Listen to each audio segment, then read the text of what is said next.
Welcome everybody, I'm MC Toon and this is the launch of my second Gravity Challenge. Yes, this is the $10,000 Gravity Challenge version 2. The first version was using the money that I won from Flat Out Heroes' $100,000 challenge, where I told him to keep $50,000 so that I can do challenges, and the other $50,000 I asked him to just donate to charity. This challenge uses my own money. So Flat Earthers, I'm putting my money where your mouth is. So that's how confident I am that gravity exists. So the Flat Earth Gravity Challenge 2.0 is quite similar to the 1.0 version. So if you looked at that, which Flat Earthers tend to not actually read the challenges that I issue before entering them. Anyway, if you've read that, then this will be quite familiar. It is very similar. It is officially live on my website. It is active right now. The money is in escrow. It has been for over a year and a half. The $10,000 is held in escrow by Brainy Beaver. It is 0.4 Bitcoins, which today is worth more than $10,000. All winnings are paid out in Bitcoin. So I will go over the challenge briefly, but I do want to remind you that the website has the official one place that is the rules, and there is a hash. You may be wondering what's on the screen here. This is the hash of the text file. It's a SHA-256 hash of the actual challenge, the text of the challenge. So I cannot change it. This video, you can download this video. You can take that hash. You can always verify to make sure that what I issued today is still the same rules tomorrow. So the challenge is basically the law of gravitational attraction is a law. Mass attracts mass. This is empirically verified with torsion balances and many other measurement techniques, pendulums, offsets, tons of mercury with different weights in different areas in relation to where the mercury is to measure the specific magnitude, not just that it exists, but the magnitude of gravity. It's empirically verified. But flat earthers, they can't have it because mass attracting mass would collapse a flat earth. So step one, they must automatically reject gravity because it contradicts their required conclusion. You see, that's the opposite of science, flat earthers. So the challenge is, be very specific. There is a downward acceleration. So what is the cause of that downward acceleration? I say it's the mass of the Earth attracting objects. And it is about 9.8 meters per second squared, but not exactly. Using the known mass of the Earth, the known size of the Earth, things like the WGS-84 ellipsoid and the elevation of different areas that you might be at, we can actually measure the magnitude of the downward acceleration. Now, that doesn't tell you necessarily, just by measuring it, what caused it. But gravity did. Mass attracting mass did. And we can predict that to a very high level of accuracy. So I am putting on the line the actual measurement of the downward acceleration as predicted by the law of gravitational attraction. And since flat earthers say it's something else, this is your opportunity to show how the magnitude of the downward acceleration is predicted. It's a pretty standard part of science. You compute the consequences of your hypothesis and then you compare it to observations. So flat earthers, if you think it's relative density disequilibrium, or if you think it's electrostatics or magnetism or some other electromagnet type of mechanism, dielectric acceleration, incoherent dielectric acceleration, or if you think that the Earth is accelerating upward, whatever it is that you think is causing the downward acceleration, this is your chance to actually put it on the line. It costs you nothing at all to actually make a claim on this challenge. So you need to provide a mechanism, the alternative mechanism, that predicts the downward acceleration for any point on the Earth. That's it. You could just say it's 9.8 meters per second squared. Just plug in that number. It won't work for you because it varies. You need to be very specific. So there is something called the International Gravity Standards Network from 1971, IGSN. And this is a mechanism, a standardization process that people have used to measure the magnitude of the downward acceleration to 9 digits of precision or higher. This data is publicly available.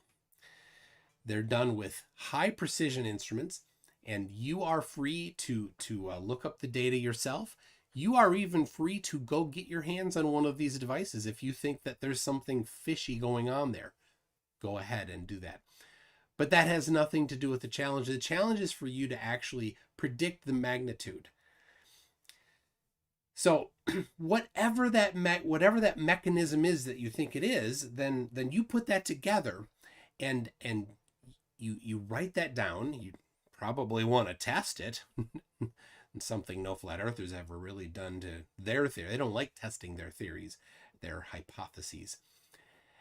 But you cannot use the mass of the Earth in it. You cannot hide the mass of the Earth or the gravitational constant. It cannot be based on mass. So you can't have mass involved. It cannot involve the sphericity or ellipticity of the Earth or the radius of the Earth. But you can use the elevation. You can use the latitude, longitude, right? So all of these gravity measurements, the acceleration measurements, have been documented, and you can get them in several websites. There's one that is ngdc.noaa.gov/mgg/gravity. You can go there. You can get a large selection of different measurements. You get that mechanism together, right? And then you send it to me with 5 of those stations, right? You pick those 5. You can pick whatever 5 you want. You're probably going to want to pick those that match closest to your particular hypothesis for what causes gravity. And you send that to me. So you must submit to me by email to let me know that you have a submission. You can publish it wherever you want, or just send it an email in alone. This is all documented in the actual challenge. Then I will pick 5 ISGN standardized measurements and giving us a total of 10. Then what we do is we take my prediction, I'll go over how that's done, and your prediction for each of those 10. And whoever gets the closest, when we sum up the errors, right? They're never, none of them are going to be perfect. Well, but when we sum up the errors, whoever has the closest prediction wins. And if you win, you get $10,000. It's that simple. It's not that simple, actually. It's kind of complicated, but there's $10,000 at the line. Of course, it's going to have some challenges to it. Now, this is a legitimate challenge, unlike every single Flat Earther challenge ever. And I'll tell you why, because there's 4 things minimum to be a legitimate challenge. Number 1, the rules have to be written down somewhere and unmodifiable. They have to be somewhere that people can go to. You need to have an authoritative rules. What are the actual rules? Oh, they're written down here. I have that. It's on my website, mctoon.net. And you can find that. It's already on the main page there. Number 2, the acceptance criteria needs to be clear and objectively measurable. If it's convince me of something, well, that's not clear and objectively measurable. This is a clear and objectively measurable. You have a flat Earth prediction, and I have a globe Earth prediction for 10 different stations. Whichever one is closest is the winner. That's very objective. Whichever one has the smaller magnitude error. Super easy. Any third party can look at it. Number 3, the money needs to be in escrow. If the money isn't in escrow, it's a fake challenge. Everybody, and Globe Earthers, you too. If you don't have the money in escrow, it's a fake challenge. I'm telling you, I've seen them. I've seen people. I've called them out. If you don't have the money in escrow, don't issue a challenge, right? Mine's in escrow already. It's sitting. I can't use it. Somebody else has it. It's not even in this country. It's the guy's in Canada. And number 4, you need to have independent arbitration. So for this particular challenge, if they disagree with my assertion or my judgment, how can you? It's just a number. But if they do, then an independent panel of 3 people are called together. They have to have qualifications appropriate for this particular field. So that's the essence of it. I'm going to bring up the website and you can look at what it is specifically. We'll go over the details. Let me get it ready here for you so you can have a look. There it is. So right on mctoon.net. Oh, it's almost ready. Just a second.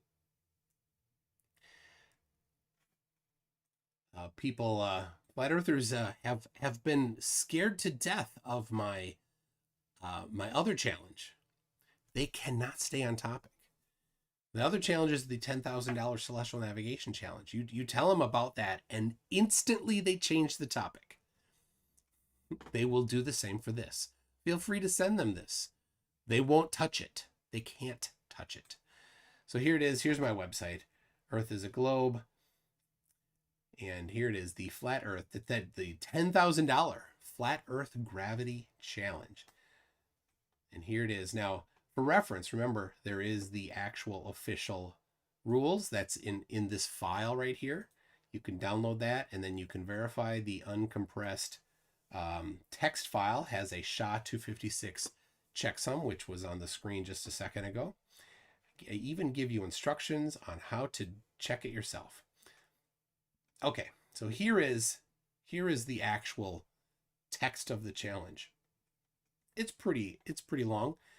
Most of the length is in describing how the globe predicts the downward acceleration. So feel free to have a look at it yourself. Flat Earthers, you may want to ask your mommies to read it to you, or find a big person to read it to you.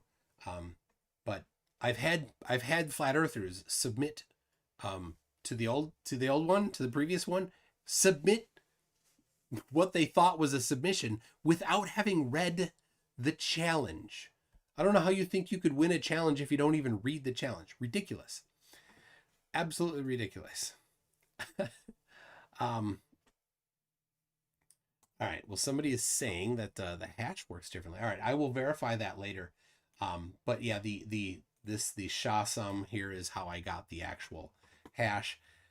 So there is, sometimes it's the actual line terminator. So that file, if you look at that file, it has just line feeds because I did it on a Unix variant. So maybe I'll pull that off of there, that the free formatter doesn't match, but the SHA command line does work. So the law of gravitation. Law of gravitational attraction states that objects attract each other with a force varying directly to the product of the masses and inversely as the square of the distance between them. Should be something that people who've gone through physics understand quite well. On the Earth, that we see that as a downward acceleration, and it's slightly counteracted by the rotation of the Earth, and so that is a key part of the variation of the downward acceleration on the Earth. For the globe, for flat Earth, whatever, you're going to have to put together some explanation. The challenge is to provide an alternative mechanism to accurately predict the measured downward acceleration at different points on the Earth without using mass in any way. This means mass cannot be hidden or obscured in any part of the formula, directly or indirectly. Neither can constants be included that incorporate the mass of the Earth, the gravitational constant, or anything derived from the sphericity or ellipticity of the Earth. The alternative mechanism must be described such that the predicted downward acceleration for any location and elevation on Earth can be calculated given the latitude, longitude, and elevation. Other data may be input into the formula. If you have other things that you think contribute. If it does not include the measurement already, right? So you can't just plug in 9.8 meters per second squared.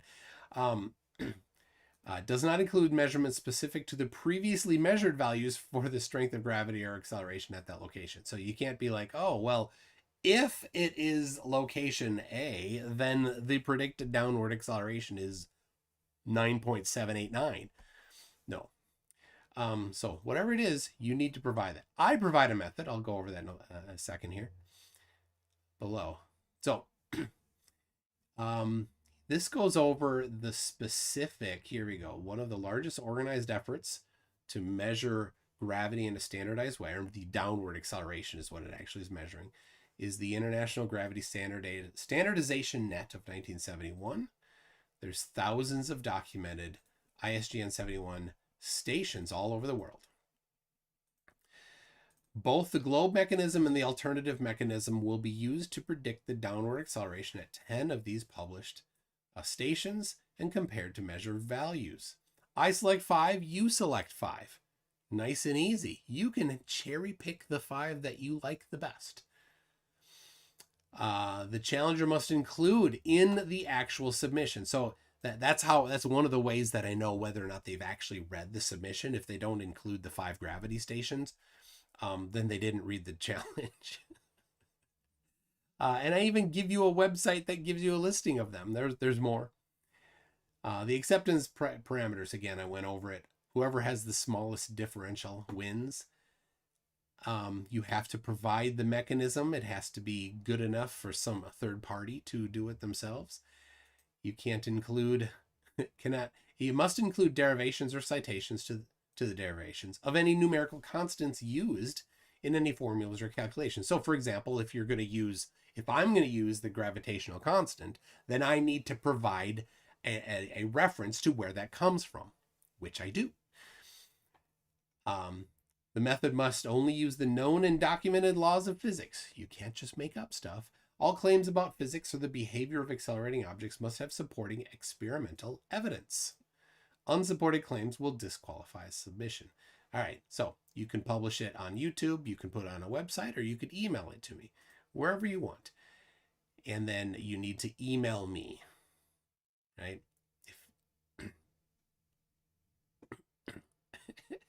I love this. Daryl Frost, your challenge is impossible the way you frame it. You cannot even meet those. I cannot meet. Of course, I meet these requirements very well. Is it you can't meet your own challenge? I 100% can meet my own challenge. Daryl Frost, try me. You actually think I couldn't do my own challenge? You dummy. Anyway, I can. You go ahead. You read it. You check me. You read the actual challenge. You go down. You run the numbers. You see if I'm close. I've done it. The challenge opens at June 8, 2023 at midnight UTC. That's in the past. At most, one single winner shall be awarded. Here's the escrow. I even have the documentation of the escrowing process on my website. I'm the primary judge, and if there's any disagreement, then there is arbitration. 3 other judges will be selected, and they must be qualified. Here's the different qualifications. They can either be a professional mechanical, architectural, structural, or aerospace engineer with at least 5 years experience and currently working in the field, or mechanical, architectural, structural, or aerospace engineering professor at the college level or higher with at least 5 years experience and currently teaching at that level. Or, this is easy, a physics teacher with a bachelor's, master's, or PhD of science in physics degree and at least 5 years experience teaching physics at high school or college level and currently teaching at that level. And then you just need to document your credentials. Those are the judges should it go to arbitration. It expires 10 years from today. If I want to reissue it, I can, and if I want at my discretion, I can cancel it, but I need to give 30 days prior notice. So I can't just all of a sudden cancel it. If I get some suspicion that somebody is onto something, then I can't just get rid of it. It takes 30 days, right? You'll note that I satisfied all 4 requirements of a legitimate challenge. So how do I do the calculation or the prediction? This is in the notes section right here. I'll go over this. Daryl Frost, pay close attention. I use the value for G, gravitational constant, and the mass of the Earth as measured by the experiment performed at the University of Washington, Seattle by Jens Gundlach. Sorry if I got that wrong. Stefan or Stephen Merkowitz, and with the published title of Measurements of Newton's Constant Using a Torsion Balance with Angular Acceleration Feedback. And here's the DOI link to it. Right, so that's where I got the G. It's a measurement. It's not an assumption. Same thing for the mass of the Earth. And I specifically state the value that for both of those measurements that they got in that paper. Then I use the WGS-84 ellipsoid to calculate the distance from each IGSN gravity station location to the center of mass of the Earth, specifically using a website right here. The WGS-84 height is used, not the geoid height, right? So the geoid height is based on gravity. So I didn't want to include the height based on gravity in the actual challenge. So I don't do that. It's not circular. I use the same website to calculate the linear speed due to Earth's rotation for the coordinates provided. So that's done because the centrifugal force reduces it a little bit, reduces the net. As the above listed site requires longitude and latitude coordinates, I say how I'm going to convert them from to a degree. It needs a decimal degree value instead of degree minutes seconds. So a website to do that conversion. So to calculate centrifugal acceleration, I use this online calculator here. The formulas are all documented in there. You can do it by hand as well. Do it in a spreadsheet like I did, and verify that it gives the same results. It's all good there. So I will use the formula for Newton's law of universal gravitation. F equals G M1 M2, or G capital M lowercase m, all over r squared. As you know what those typically are, gravimeters measure the acceleration, or gravimeters, due to gravity in gal or milligals. So the formula will be used to output a value in meters per second squared, which is converted from gals or milligals, right? So everything is in meters per second instead of the other units. And then I give the whole derivation here. Using the formula F equals ma, taking lowercase m to be the mass of an object accelerated towards the Earth, and substituting for F in Newton's law of gravitation, we get this, which solves to acceleration is G times the mass of the Earth over r squared, and r is the distance to the center of the Earth, and that's based on the geoid height, or not the WGS-84 height, and the elevation above it. I use it to calculate the non-centrifugal acceleration due to gravity. Then I get the centrifugal acceleration using this formula, a equals v squared over r, and that gives the total amount. So Daryl Frost, or any doubters there, whether or not I can do this challenge using this right here, I just went over it. You go right ahead. You pick an IGSN 71 station, you run this formula, and see if I get it. See if this gets you close. How close does it get? The challenge is simply to be closer than the formula I just outlined, the steps I just outlined. Can you do it using whatever it is that you think causes the downward acceleration? $10,000 says you can't, flat earthers. And that's it right there. That is the overview of the challenge, flat earthers. It's in your court. What are you going to do? You going to do it? You going to try? You going to complain? Are you going to change topics? Are you going to cry? Well, I think we all know what you're going to do. Not actually do it. Of course you're not. You can't. The reason why you can't, flat earthers, is because the earth is a globe and gravity exists. I can do it. You can't. Right? This is a legitimate challenge. The money's in escrow. You can't complain, oh, he'll never pay. I don't have the money. You can't complain that I might change the rules. Right here, the hash is there. The rules cannot be changed. You can't complain that I would reject your submission.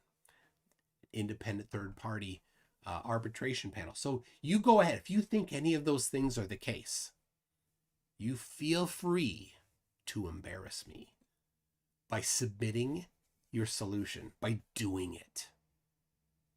Don't talk. Don't just say, oh, he won't do it. No, do it and then test me. See if I will. No complaining. This isn't kindergarten, flat earthers. This is real money. So, that's it for my presentation. It is live. So, people, send this out. Send the challenge, send the website. I have a little bit of I have flirts in the chat. Jason Jansen says flirts in the chat have already changed the subject. Of course they have. But yeah, go ahead. The file is there. I tell you, it is kind of nerve-wracking to put it in, because once I publish it, right, it's too late. I can't change anything. So I reread it over and over and over. So Nate Walker for $1.99 says Cuba. I don't know why it says Cuba, but thank you. Cuba's a place. Very nice.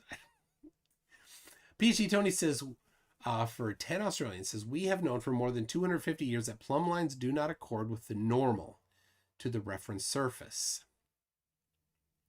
This phenomenon is called the deflection of the vertical. I think you're talking about like in the vicinity of large masses, right? Like mountains. Yes. And that's and if on my website, mc2.net/G, I do have, in fact, the publication about the mountain Schehallien, I believe it's pronounced, in Scotland. So Tim Pryor says, water, that's all we need, you lose. And Nate Walker says, see the $10,000 challenge for a picture of the earth. I did see that. And I did notice that he doesn't have money in escrow. I did notice that he couldn't even speak clearly what the actual details of the challenge were or what the acceptance criteria was. He did declare an arbitration mechanism, which was to sue him.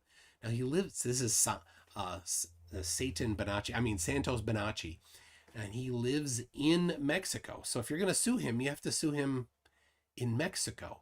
And then he said it's going to go to the highest court in the universe. And so to him, apparently, the highest court in the universe is in Mexico.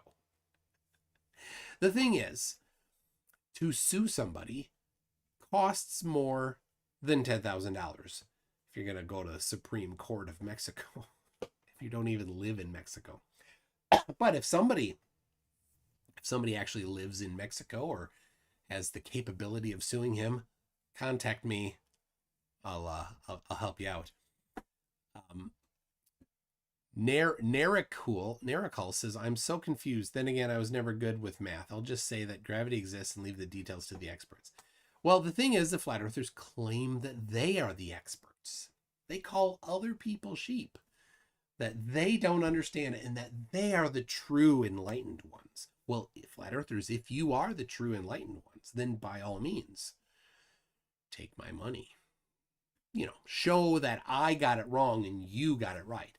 How is that downward acceleration cost? Well, why the magnitude? Why that specific? And why does it vary? That they have, people have tried, they're like, well, it's air pressure. Well, except the gravimeters are in isolated chambers. So that doesn't help you, does it? Tim Davidson says Bantos Sinachi wants to take the case to God, the highest court in the universe. Like he literally said the highest court in the universe. And he lives in Mexico. Timbo Turtle says, in your challenge, you excluded civil engineers but included architects, our mortal enemies. We work in the real world. Oh, you're right. One of the reasons why is I don't know. I listed out. I'm like, this challenge has been around for 3.5 years, so you could have gone to the old one. I didn't change the wording of that part at all. You could have set me straight by reading the old one, but anyway, yeah, and I cannot remove this challenge without a 30-day notice. But if there's any particular errors in it, or improvements or enhancements, I can issue a new one. It's what I did with the sextant one or the celestial navigation one. I have two of those. They're both in existence, um, and you could win. Actually, in that one, I stated you can only win one of them. This one, this particular challenge, and the one that has flat out heroes money, they are not mutually exclusive. You could win both of them. Good luck collecting money from Flat Out Hero. He's broke. Patrick Butler says, I hope the people in charge of the highest court in the universe actually believe in oxygen. Yes. Proto34 says, make a challenge about eclipses at some point. I intend to. These challenges, like I said, are kind of nerve-wracking because if the challenge when creating these isn't, flat earthers. The challenge is smart people reading the challenge and finding a loophole in it. And that's the actual challenge, right? Globers that are smart, they're like, oh, I found a loophole. So the eclipse challenge, any of these, that's the problem. So the actual, I'm over a year overdue on the cold moonlight challenge. So I have it written. I have the actual things done that I think will work, but I do need somebody. If somebody actually is interested in really helping and trying to come at it in I'm going to tear this apart way and try to see if there's any loopholes, let me know. There are some that I would love to have somebody else look at it and see if there's things I missed. So PhD Tony says, I think I could come up with 5 points where I could outperform MC Toon Live's estimates. You probably could. Absolutely. I for example, I didn't in the magnitude of the centrifugal acceleration, I did not include the angle of it. So when you are at 45 degrees north, centrifugal acceleration is not up. It's actually 45 degrees away from up. But when you're at 45 degrees north, it's reduced in its value by not half, but a little less than half. At 60 degrees north, the amount is that right? I think so. No. That's not quite right. It's not the sine or cosine, which would be half at 60. It's a little different. Anyway, so the value is a little bit off. But Tony, hey, if you want to improve the estimate, let me know. I'd be glad to do it. No, tell me. But can you do it using not mass and not the gravitational constant? And so I lost him at 45. But Tony, if you'd like to come on and talk about it, give your thoughts on it, I would love to hear it. So actually I will, if you want, let me know. I'll send you a link. So let's see.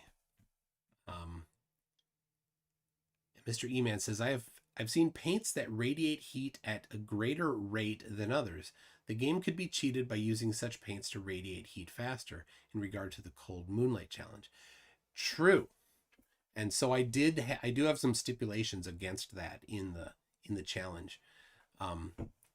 It's that it's on a table. The table has to be uniform. You can't have different paints on the table. And it's done in 3 steps. First step is for them to film it live. Nobody there but themselves to do it. The second is for them to come back when the moon is not there and do the exact same setup on a new moon night. And then the third is to have an observer, and I'll send an observer at my expense to come watch it and make sure that all of the things are done legitimately. Like there isn't a like I'm not even gonna somehow game the system, but so they're like, well, we're gonna use a infrared thermometer. I will provide the infrared thermometer, right? You tell me the model, I'll get it. It'll be new in the box or new in the packaging. You can open it up there, for example. So, all right, Tony's going to join. New meeting. So, all right, it's coming. Copy link. Send it to, oh, that's the wrong one. I get a lot of spam. I get a lot of spam because that's what I do. I research spam.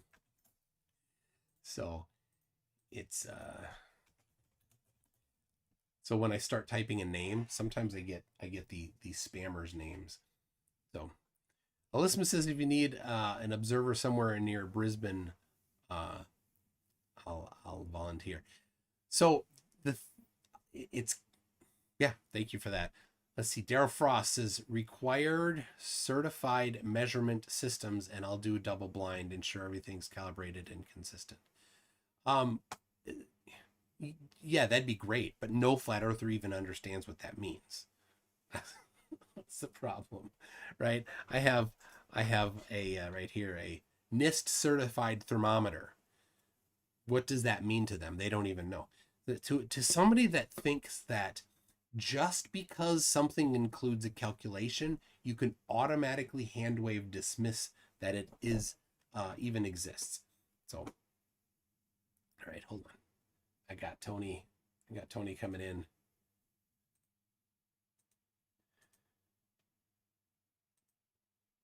All right, they can hear you, Tony. Ooh, they cannot hear you, Tony. Just a second. Speaker to OBS. And microphone to Zoom. There we go. Try again. Okay. Hello? That works. All right. Now I got to get the audio. Excellent. Or the video. How are you, Tony? I've got a bit of a headache, but otherwise moving along. How are you? I'm super. I've just issued the challenge that I've been waiting for a long time to issue. So yes, it's a good challenge. I doubt anybody's going to be able to address it even remotely. I think that a lot of flat earthers don't realize how complicated Earth's gravitational field is. Coming up with a mechanism to explain all the variations in it is quite hard. So if I thought that any of them could be bothered to put any sort of worthwhile effort into doing it, I'd be interested to see what they came up with. It would be good for a laugh at group meetings. I think it would be good for a laugh. Yes, absolutely. But the only thing that I think I can do that sort of outperforms you is incorporate the time varying components. Oh yeah, like moon and sun positions.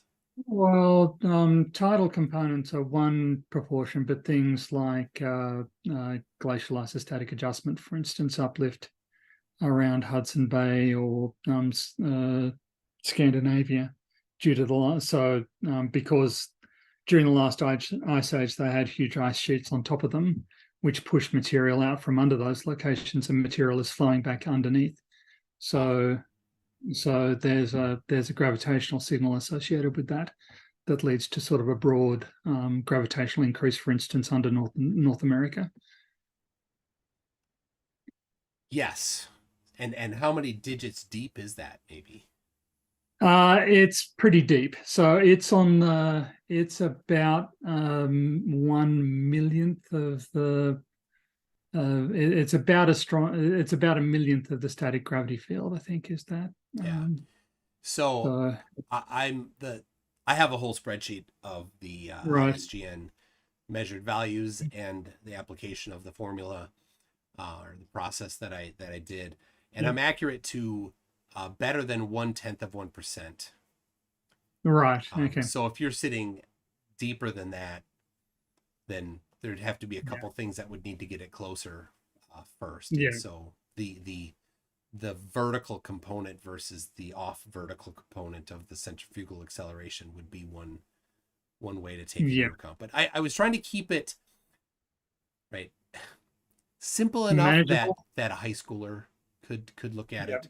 So And if somebody's going to come along and start bringing in glacial isostatic contributions, or mass redistributions due to earthquakes, actually large earthquakes also produce gravitational signals, and in fact they can be detected in real time from their gravitational signals. Um, there are a lot of things that turn out to have gravitational signals associated with them, but they're just so small that for most purposes it's irrelevant. nice. And I said gravimeter. Yes, yeah, that's okay. It's Is there a variation in the pronunciation actually in the industry? in the industry, I think they're gravimeters. That's how I've always heard them pronounced. On the other hand, I haven't heard many Americans say that word. So um, I've only heard sort of Australians and English people, British people use the term, and we all say gravimeter. But it's short. You could say gravity meter without sort of too much loss of precision. Can we say gravy meter? Gravy meter, I think you're starting to lose some friends there, Okay. because Well, yeah. that's just Stringer News One, not me. So take it up with Well, him. he's a well-known troublemaker and recidivist. Yeah.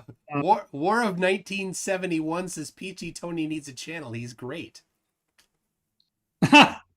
Yeah, I do actually have a channel. Many people are surprised to learn. I actually put out a video last week. It did quite well. Yeah. I was quite pleased. Well, Yeah, it was. please somebody grab grab his channel and drop it in the chat, and I'll pin it. Because I've been a subscribed for 75 years, actually, Tony. That's how long I've been Oh, subscribed to really? your channel. Yeah. That is very impressive, Yeah. I have to say. And how long have you been a member for? A member?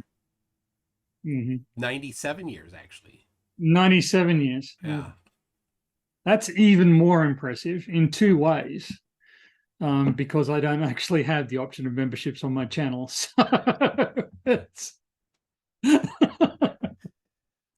it's kind of a trick question. Uh, Well, yeah, but I have a DeLorean. I have access to a DeLorean, ah, so that's okay. All right. There you go. all right. Let me try. You ever get that where the ice is there and then it comes loose I and have, it's yeah. So yep, I here's a have had trick. that. Little trick. You get yeah. Well, Success. and you look thoroughly elegant in the Yes, process. as always. Um, did you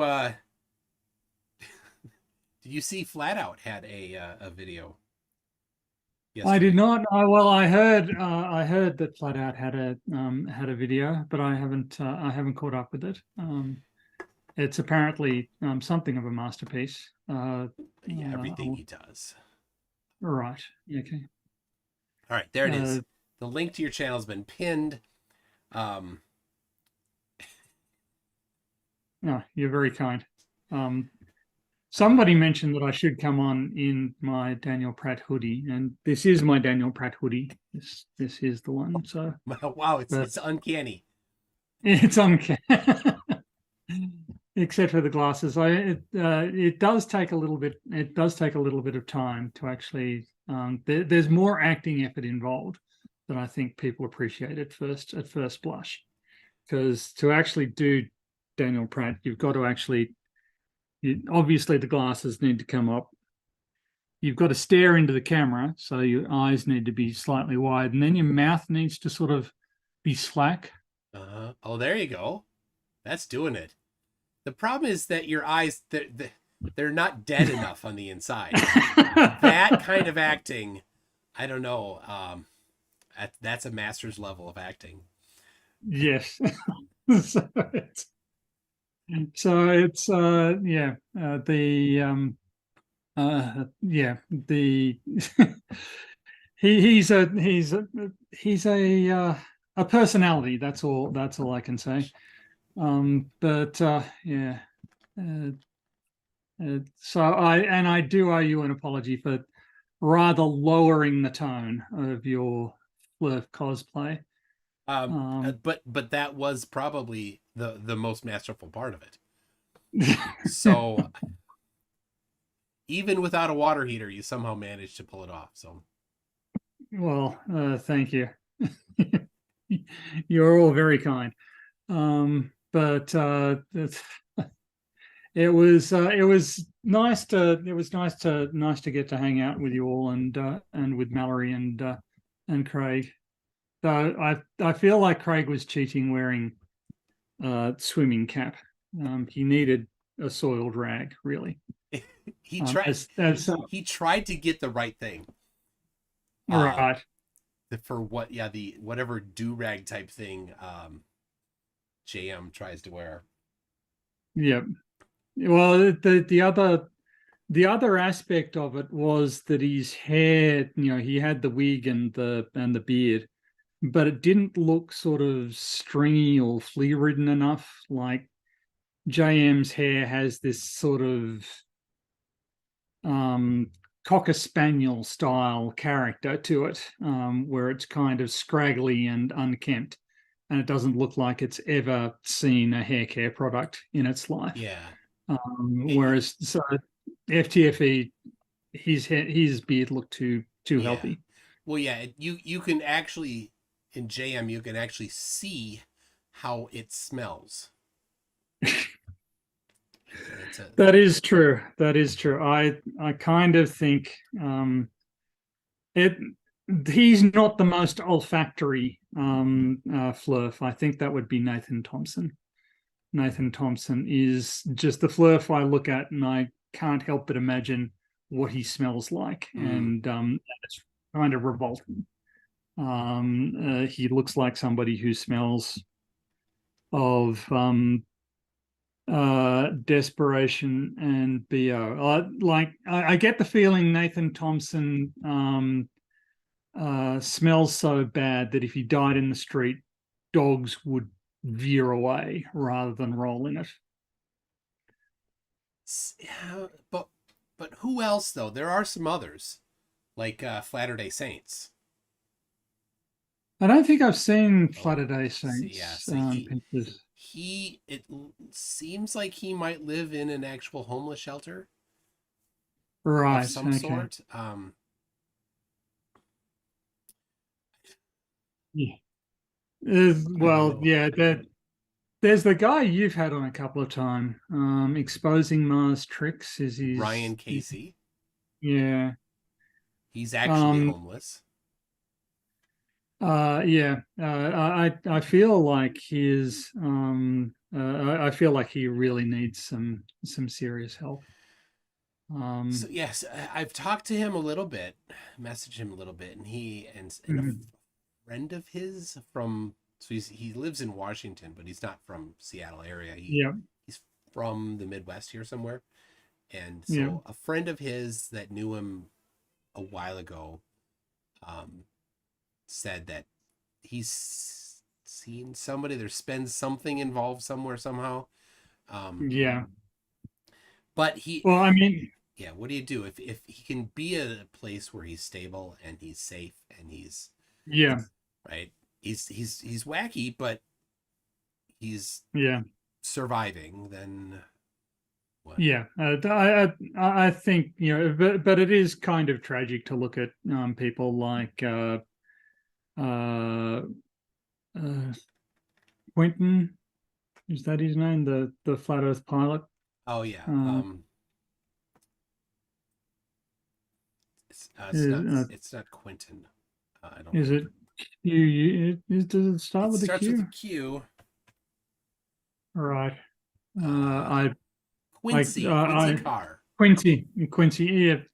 Yeah. Who's had an unfortunate experience, and it left him in a very emotional mental health state, and just and he fell down a rabbit hole. And it's gonna take some effort to get him out. I don't think, and to some extent, I'd say that the same applies to Marissa. Actually, she seems to have had some sort of accident, though she's an objectively more repellent personality. Yeah. Well, Um, she purchased a flat Earth billboard before the accident.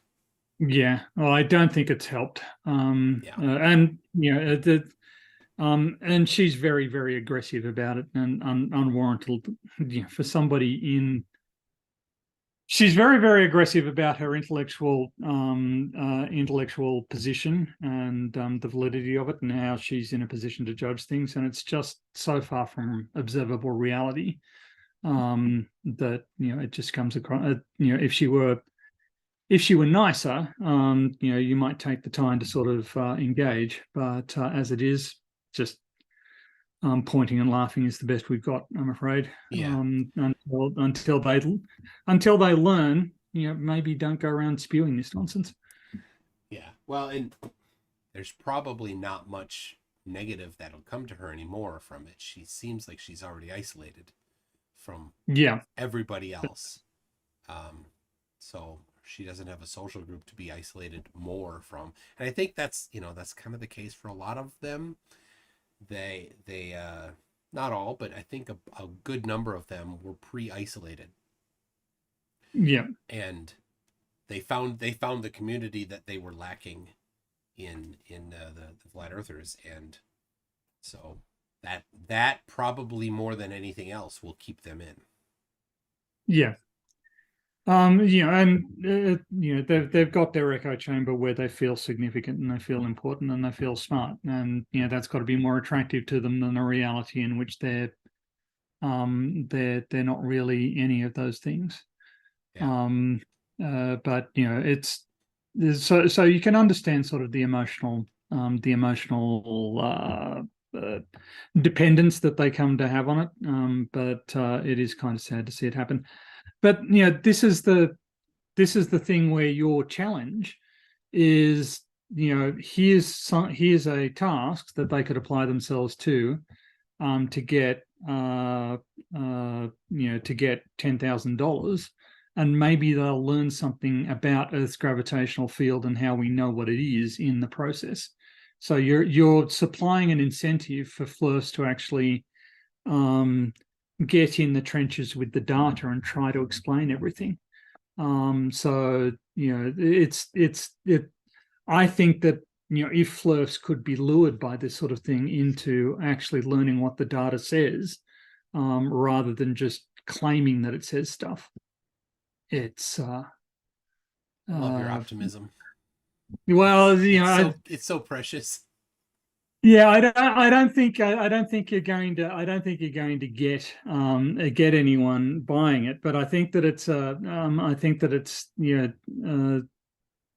it's at least, you know, it's got to be more, it's got to be more persuasive than me just yelling at them and telling them they're idiots. So Yeah, as true as that is, it doesn't seem to. But debates typically don't sway the people that are that are in the debates. It's more for the audience anyway. So yeah, uh, I get, I get frustrated. I have something of a temper, but and I don't think I'm the best debater in the world. I also don't think that I have the best physics background in the world. I came through pure mathematics without any physics as an undergraduate. So I've had to learn all of my physics since then, which is why you'll notice that when I'm asked about tides, my first go-to is sort of the draw length of waves, whereas in fact it's the length scale over which the potential change is applied.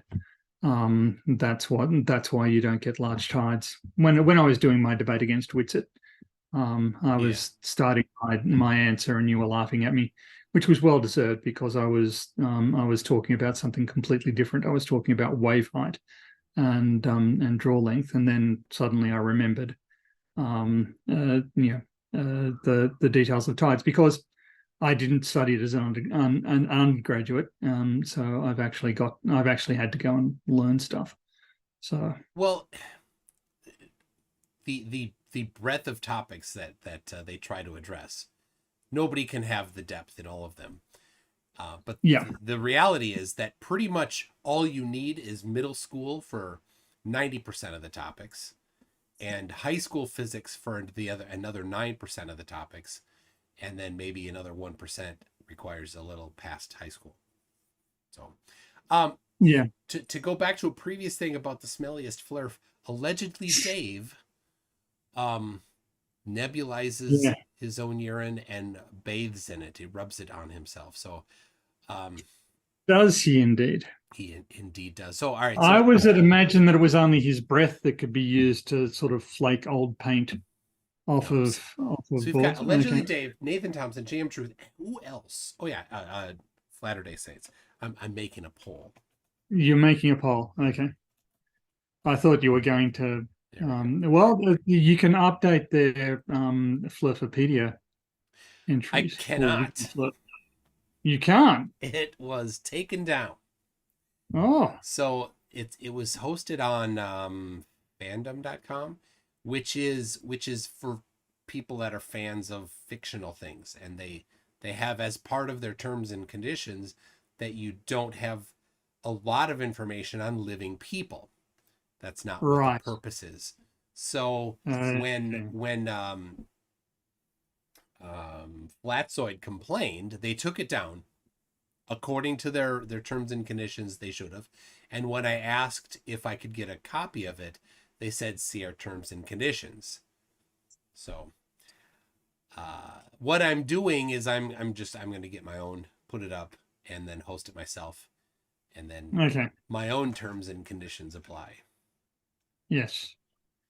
Well, you could have turned them into fictional you could have just turned all of those descriptions fictional by just saying that they're intelligent. That's true. See, palpably untrue. We can't be referring to the real ones. Yeah, So, you know, that's you gotta think laterally around these problems. I like that. I like that. Patrick Butler says, "Can we please have McFlatty do the cold moonlight research? I don't think he can. I'll just trust you for the results."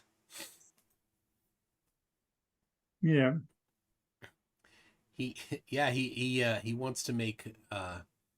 He's talked about um, selling ice that was manufactured with cold moonlight.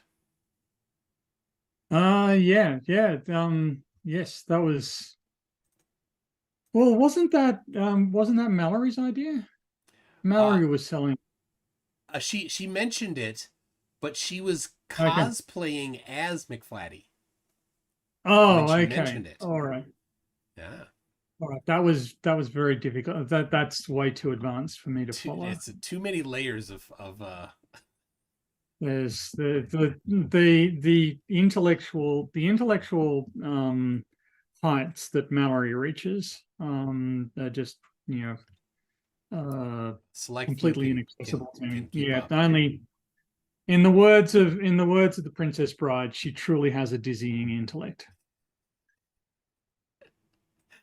Let's see. Icy Spin says, "Can I be an arbiter? I did stay at a Holiday Inn Express last night."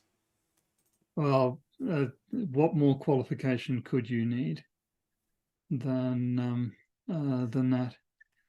Oh, People are mentioning Iron Horse. Um, oh, though smells worse than an actual horse made out of old tampons, says Ashton I Richards.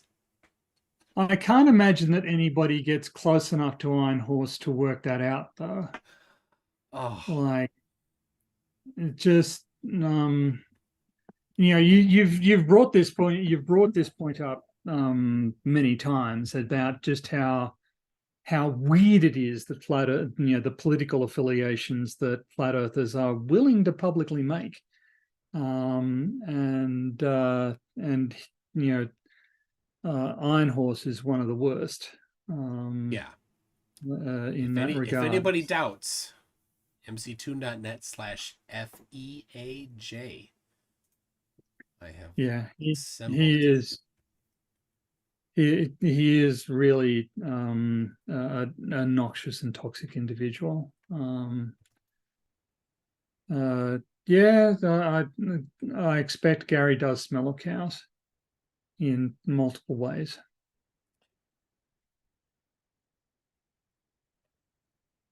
Sadly, Gary seems to have not been around so much. It might just be the fact that Clive Wells seems to time him out every 5 minutes Well, with yeah, he had agreed to debate Professor Phil Bell, yes. and we're like, well, is it going to happen? And it was never going to happen. So we're like, all right, well, Yeah. Well, Vicky treatment. I, I actually object to the fact that he would just come in, vomit nonsense, the same nonsense over and over again. And even once you demonstrated, 10, 12 times that it was all gibberish, he just, spout it again and just refuse to be educated, refuse to learn anything, and just keep on repeating lies. Well, Well, he okay, he thinks he is the learned one. well, I uh, I'm going to object here quite strenuously to the concept of using Gary Wybenga and think in the same sentence. You have my Um, apology. right, uh, Gary Wybenga may have beliefs, but he doesn't have thoughts in any real sense. If you've watched other live streams from flat earthers, he is in some of them and doing the same things to them as he does to us with his own particular very narrow slice Yeah, of what he thinks is flat earth. yeah. So like Um, Dell from Scotland, he hates Gary, and you should the swearing that Dell can put out at Gary is quite something. Yeah, well, this is the other thing is that just the level of rampant hostility that they have towards one another because they have different theories. Which it's electric universe versus Oakley and Riley's, relative density disequilibrium, etc., etc. Just um, all of the schismatic bickering that goes on, and they're claiming that they're doing science. Well, if you're doing science, why don't you have an answer? Well, and they have some motivation now. Yes, they have some motivation now, though. Now you're the one showing optimism. All right. The poll is nearly is I'm gonna call it here in a little bit. So if you haven't voted yet on which is the smelliest flurf poll, this is your chance to get in. Um Pat Patrick Butler says, is PhD Tony Daniel Pratt? He really has me fooled now. I can't do the voice. Unfortunately, I can't do the voice, and nor can I do the laugh. We have very distinct Oh, laughs. his laugh. So Oh, it's his laugh is chilling. Like, the if Hannibal Lecter had that laugh, it wouldn't be out of place. He's just that this. would have made the movie significantly more creepy. Yeah, it's just he's just got this. He's just such a. Um, he's just such pure and undiluted toxicity. And I mean, I say this about a lot of flirts, but he in particular is just undiluted poison. Can you imagine having to live with him? I would prefer not to, even if I were capable. Um, yeah. Indie Tiger's sci-fi review says, as a civil engineer, I feel left out. It's because I smell like stale beer and sausage, isn't it? Isn't it? Um, yeah, definitely. That's why. That's why I left out the civil engineers. Well, Uh, there's one. Isn't there one who's a flat earther? yeah, Yeah. there is one of Austin's. I think the guy that owned the camper that drove Austin around the country. Right. Okay. Yeah. Oh, that I seem to remember he was standing off camera, coaching Austin during a discussion you had with him. It was And QE like, Skeptic Dank that had a right, thing with him, and QE accused Skeptic Dank of having a coach when it was Austin. right. Okay. So funny. um. So, all right, this is a good one from Icy Spin. Tony, does gravity show time travel impossible? Um. In general, but you can. So there are. I think from memory, there are some solutions if you're in an intense rotating gravity field where you can start at end and end at the same point. So you can fail to move forward in time, in time space. Um, I don't know if you consider that time traveling. Um, It would be time not traveling, wouldn't it? it would be time not traveling. Yeah. Because technically we Yeah. are traveling in time right Yes. now. Technically, everybody is traveling in time, and technically, it's at about the speed of light. And it's a very, it's yeah. Uh, Clive Wells says there are problems if you want to have a consistent quantum field theory. Yeah, Clive Wells is more the person to sort of hold forth on those on that sort of thing. But in general, it would be in general we've got a direction for time, and even if time travel were possible, there's I have strong doubts about how useful it would be. So I don't think you could change history, for instance. You know, sort of that you might want to change history, just you might want to move on the ceiling, but uh, you shouldn't be able to. Once time is set, it's set. I mean, there may be other theories about all of this, but to me, it doesn't make sense that you can go back and change history. If it's possible, then Satoshi Nakamoto did. I don't know Satoshi Nakamoto. Did I get his last name right? He's the guy that invented Bitcoin. Oh, okay.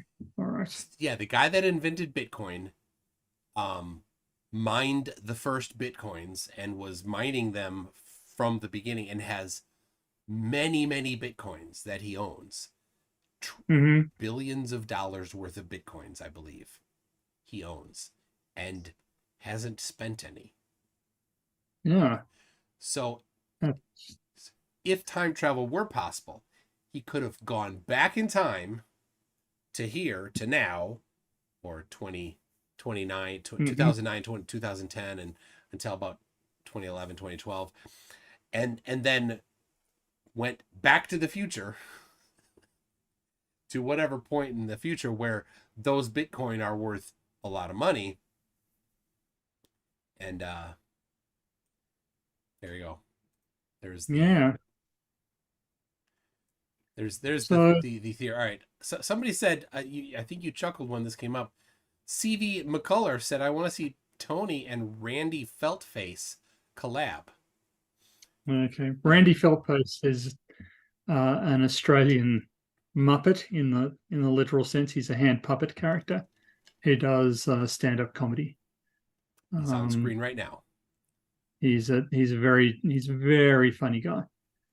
Um, uh, and Phantom asked, "Did I not see Back to the Future?" Back to the Future is a creepy film, if you think about it, because at the end, right, Marty returns into his family, and clearly there's been another Marty in that household for 18 years or 17 or 18 years or whatever, and that Marty is gone, right? That Marty is erased from all of time space, because the old Marty is back.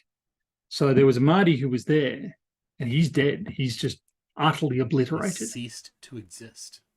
Yeah, and you just and if you think too hard about these things, they become extremely creepy.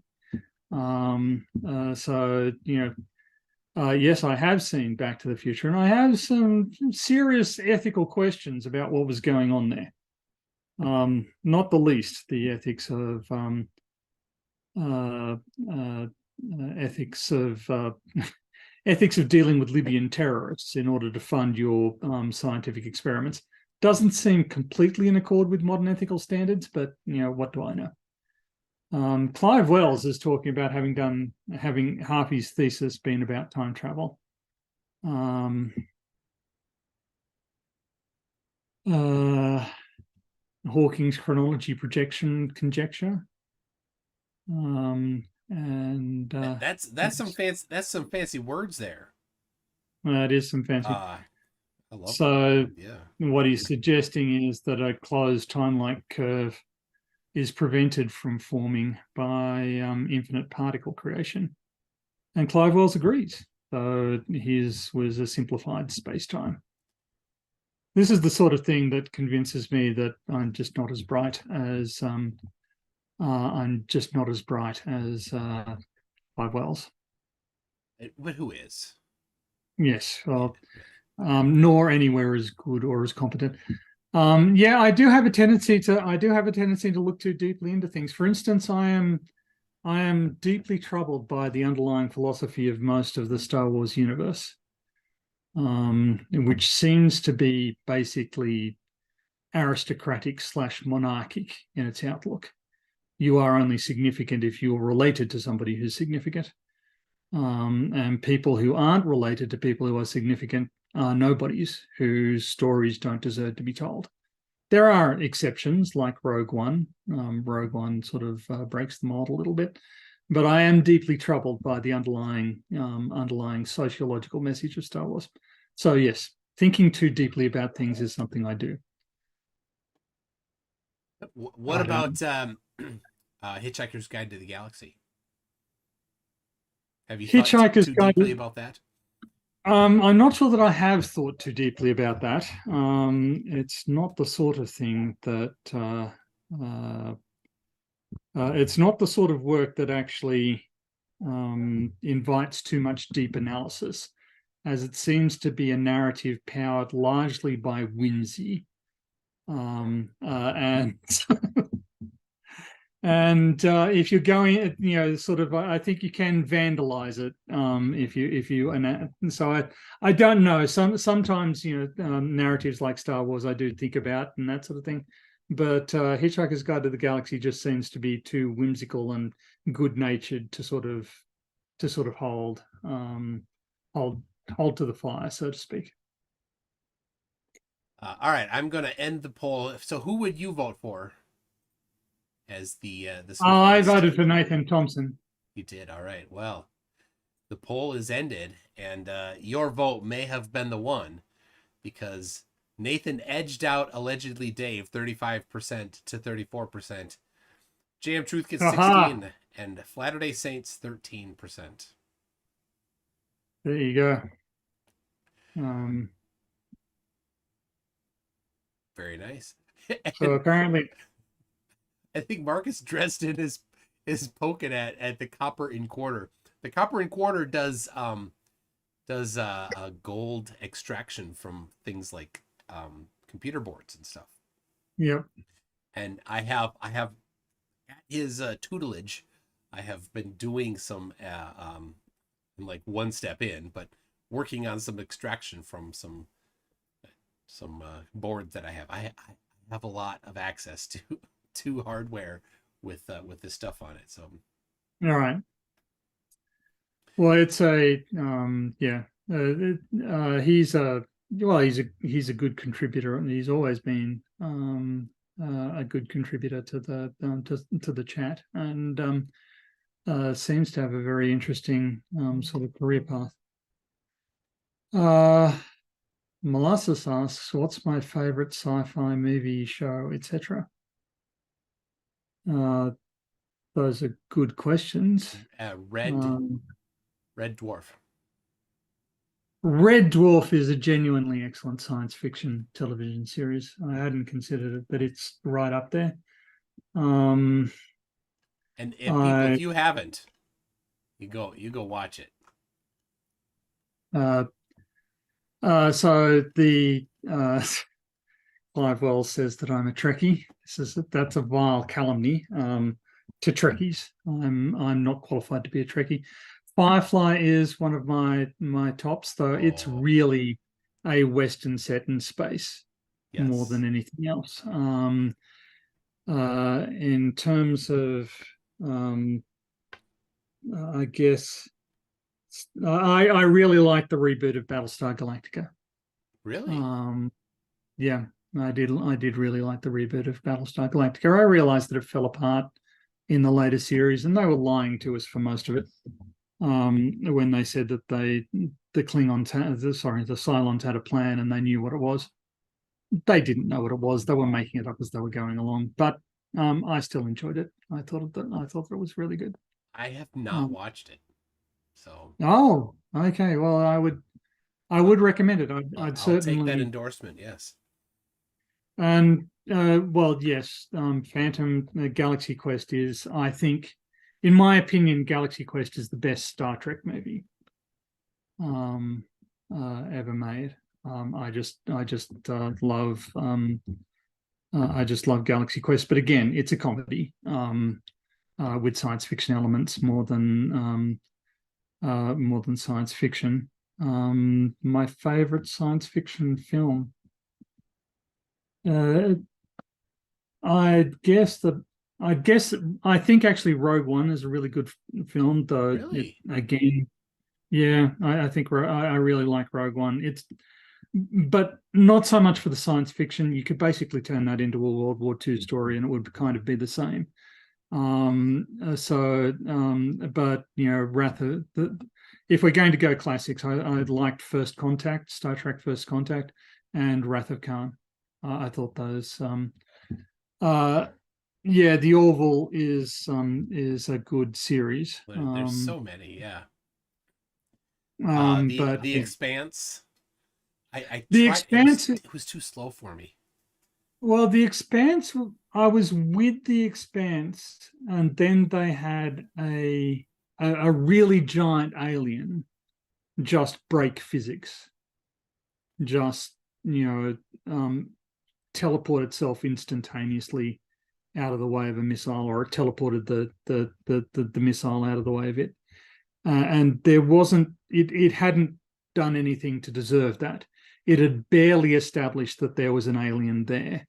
But and then the alien was just breaking all of known physics, which was so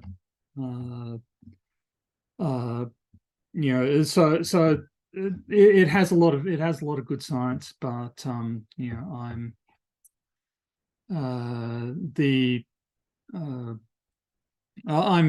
well, Phil Bell. I hope you are well. Mallory. Oh my gosh, Mhm. Mallory, who really does kind of show that she's no flirt. Says, "Can you ask Tony if he likes Stargate?" I was a huge fan of the movie. I didn't watch much of the television series, not through any sort of conscious decision. I just didn't end up watching much. I know a lot of people who are very, very keen on Stargate. I think I was busy at university. Deus Ex Tomato says, and then there's Farscape. I actually knew some people who worked on Farscape. Farscape was made in Australia. So I had a university friend who worked on Stargate. Yeah. So it's a but there are a lot of there's a lot of very interesting science fiction out there.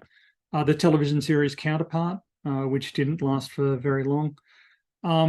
Utopia has sort of science fiction elements in it, though it's more of a conspiracy theory. Humans, the English television series. Was it Humans 2.0 or Humans 3.0? I can't remember, but that's a good one as well. It's about sort of the robots and or artificial humans. The Fifth Element is an entertaining film, but would I necessarily, it had a science fiction setting. Is that enough to make it a science fiction film? Oh, obviously I left out Aliens and The Thing. Oh yeah. As two of the greatest science fiction films ever. And if we're going to go down that line of thinking, then I guess Terminator 2. I really like Terminator. T2 was my favorite of that series. Yeah, T2 was good. The advantage that Terminator has is I think a very elegant closure of the time loop. So it has time travel in it.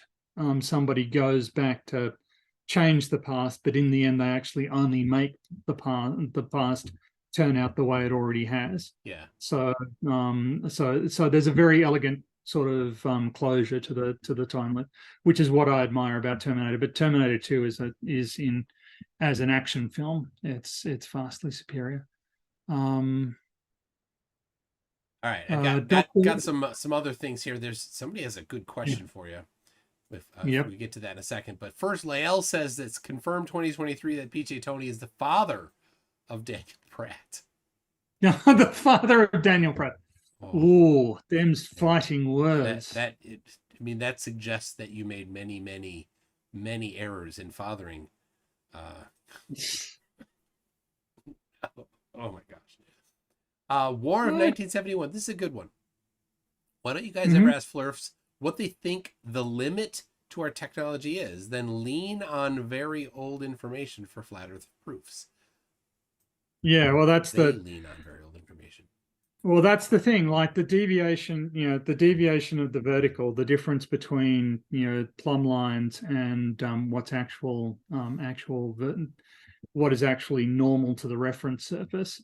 That's been known of for more than 250 years. So, it's a you don't need new technology to establish. You don't need new technology to establish that stuff doesn't fall vertical. The sort of the I think Bugay. You asked me how to pronounce his name, and I think I said Bourgeois, but I think it's Bugay. Oh, Bouguer. the one that looks like booger. Yeah, the one that looks like Booger, but it's Bugay. I think is the French pronunciation. And oh, Fringe is a good television series. Yeah, I really enjoyed Fringe. I really enjoyed Doctor Who, though. Actually, Doctor Who eventually came to annoy me. Um, We there haven't were points. spoken of one of my favorite sci-fi franchises, Uh-huh. Doctor Who. Doctor Who. Well, yeah, that's what I was just saying. Yeah. Obviously, I started watching Doctor Who at the end of John Pertwee. Blake Seven. Blake Seven is a good choice. Has some of the greatest dialogue you'll ever hear. But obviously, I started watching Doctor Who at the end of the John Pertwee era, Which and one was he? he was the third Doctor. Third. Okay. So and then Tom Baker sort of lifted it to another level, and then I felt it sort of slowly drifted off. Yeah. Peter Janet. I have watched Metropolis, and I think it's actually an amazing achievement for the time. I was not actually but in the modern reboot, I thought that it was absolutely fantastic. I loved what they did. I thought Christopher Eccleston was actually really good in the part. And it's a shame that his tenure as Doctor Who was cut short. But probably best for. It sounds like it was a completely toxic environment for him. So he's probably best off out of it. And then I thought David Tennant was absolutely brilliant.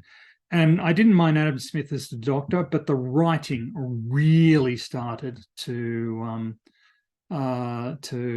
deteriorate. It became so self-indulgent and disappearing up its own ass that Yeah, I some of the newer ones are they tried to make them almost horror like elements in it. well, the thing that got me was the cult of the Doctor. Like, the sort of in some of Matt Smith's episode, it was so sort of, isn't Doctor Who awesome?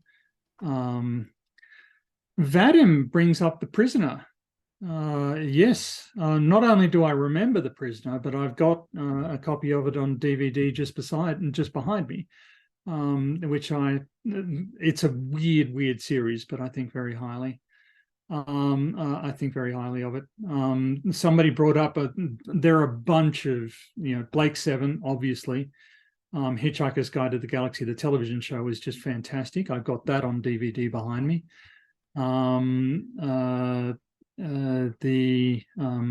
The Blade Runner, Oh can't yeah. imagine I left out Blade Runner, and indeed I thought the Blade Runner 2049 was actually quite good as well. I thought it was a lot better than I was afraid it was going to be. Gene Techman, you're wrong. You're just wrong, and you can claim that you're right about the inverse square law and the moon. You're just demonstrably wrong. And I you know, love when flat earthers try to hint at math, but like they never do it. if you had done, and the other thing that you need to bear in mind is that the inverse square law only applies to illumination sources that can be treated as a point source, which once you get too close to the moon, it can't. Yeah, Um, yeah. so um, so you've got to change the way you're analyzing the moon's brightness as you get closer to it. So this spouting about the inverse square law, it's just nonsense. You're completely wrong about it, and it's not going to work for you. Space 1999, I remember, but not that fondly. I could have it on DVD. So But I'm not gonna bother. tomatoes, Zoomy tomato mentioned Babylon 5, but I haven't even seen Babylon 1 through 4, so I don't feel like I want to watch 5 yet. Well, yeah, Babylon 5, Babylon 5 is widely regarded by some people, but I never really saw it.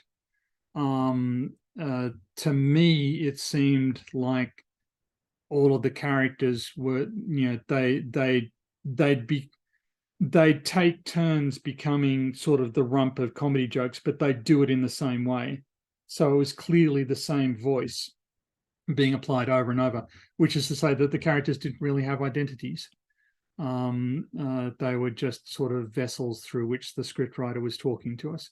And I didn't think that that was good writing. And so, a lot of people are very keen on Babylon 5, but I was not one of them. I never really watched it much, so. Yeah. And Gene asks, how close is too close? Too close is when you can no longer effectively treat it as a point source. If we're, the but there's and sort of people complain a lot about sort of the good old days of television, but I think that we actually live in a golden age of television series. Sort of, I thought the Westworld was actually very interesting as a television series. I thought it had some very interesting narrative twists, and I thought it worked quite well. But it's really we're sort of spoiled for choice. If one of my favorite television series ever is Rome. Yeah. Peter Noddle asks if I've seen V. I saw the original World, and then I saw the first season and a bit of the remake, and then the politics in the remake got noxious. Yeah, when sci-fi gets political, like. Yeah, they were talking about the aliens were coming up and offering universal health care, and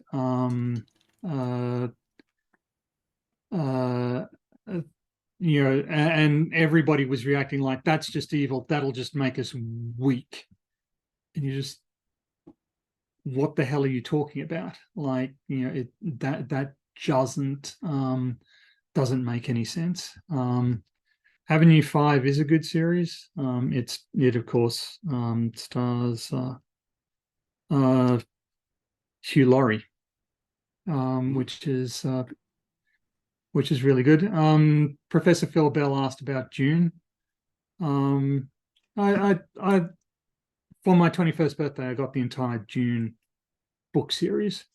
And I have to say the first book is good and the last book is good, but in between it's pretty much crap. I didn't make it to the last one. I got Yeah, in well, and it got all political. I'm like, I'm done. yeah. It's too Brothers in much. Arms. So I have a Cretan Ball. Mm. I got some of these things here. Says give Tony a guitar and he'd look like Bob Mould. I don't even know who Bob Mould is. I had to Google him and he's on screen right now. Okay. Well, It works. Take it, Tony. I can see that. I need to change my glasses. Oh geez. Industrial Nerd says, any positive results from spooky healing or nose lasers yet? Is there a setting to quickly regrow facial hair? Asking for a friend. Did you see that? Yeah, I did see that. So I have since then this is as far as I've gotten. I have collected fingernails of my own, and I have it ready to go. I just actually all I need to do is fire it up.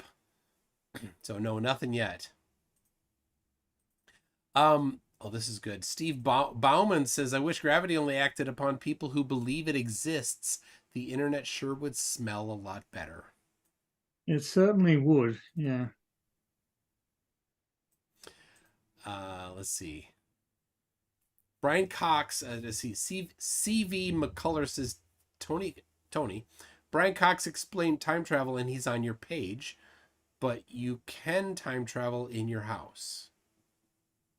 Yeah, I think as long as you're not doing anything to anybody else, it might be in time. As long as nobody else sort of observes what's going on, it may be fine. But I don't know. Was there an Edge of upside down? Tomorrow. I don't know. Okay. I'm just responding to it on on the. I don't. I have a sarcasm filter where if I don't think it's funny as sarcasm, I just treat it as though it isn't sarcasm, and so I often just react to deadpan to stuff, because even though the person perhaps meant it to be frivolous, I just don't think it's funny if it's frivolous. So, yeah.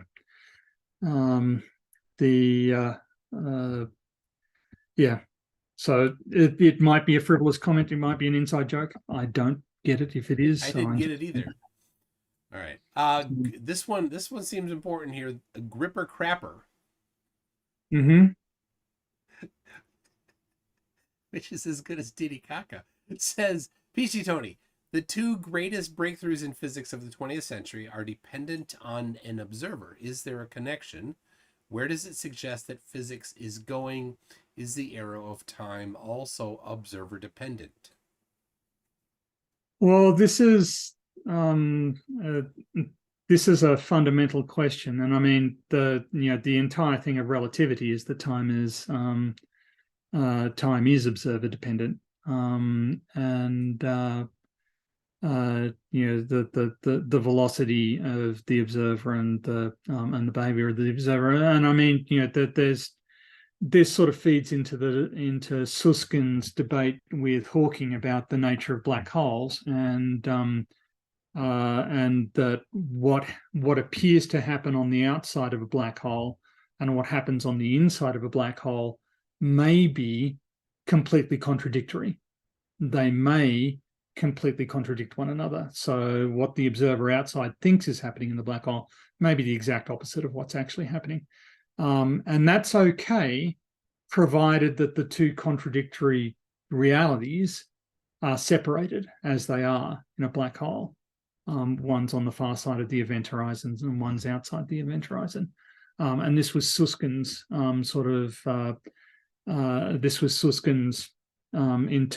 attempt to reconcile the differences that he and Hawking were having.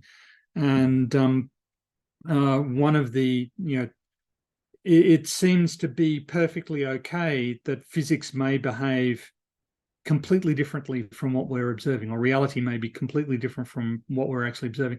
As long as we don't observe that happening, that's fine. So there's very much a move away from we understand how the whole universe is working to we understand what the bits of the universe we can see and interact with are working.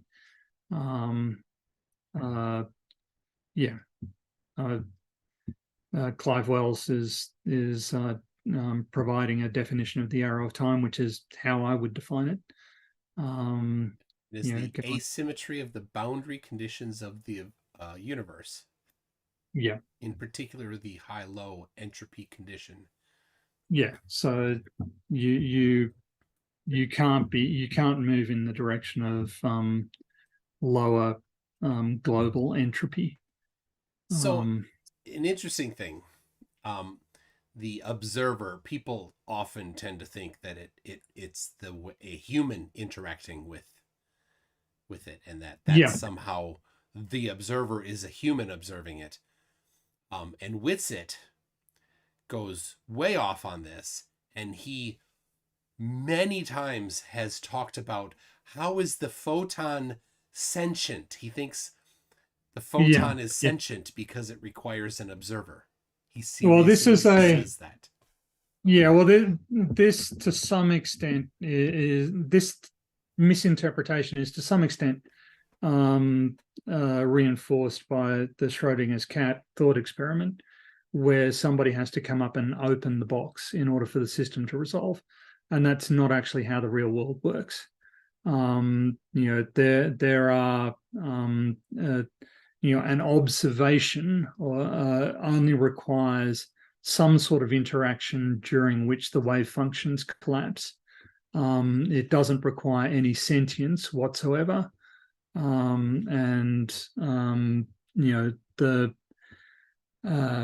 I don't.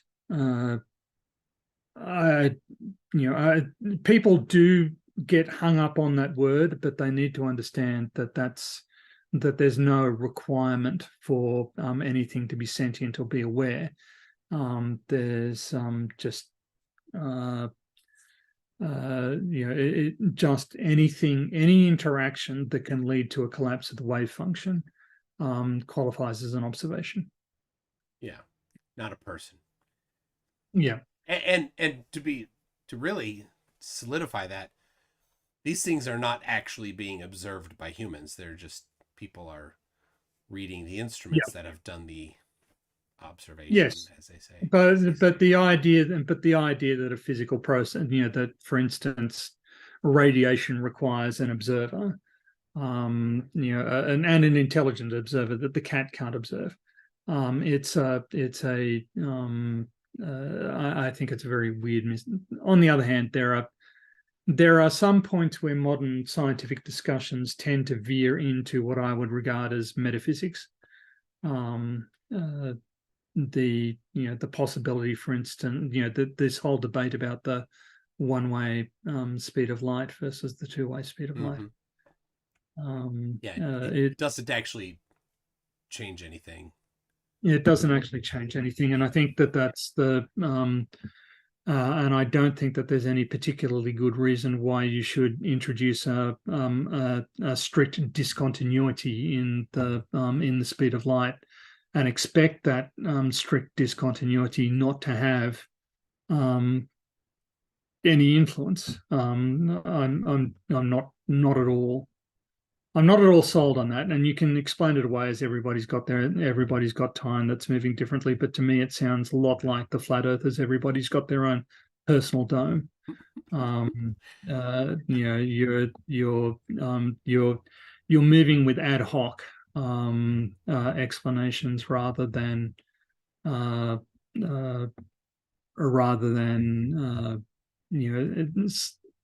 sort of systematic understanding.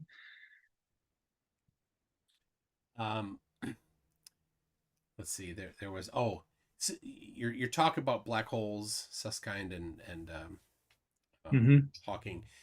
Reminded me of another thing Whitsitt said.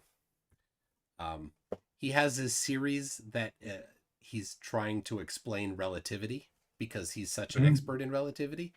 He says. Like, what kind of grandiosity is that to think that he could explain relativity to anybody? So top left. Well, I mean, it's very. We saw it with Gene just a few minutes ago, and we see it with Gary White Benga. We see it with Marissa. They just they imagine themselves to be these brilliant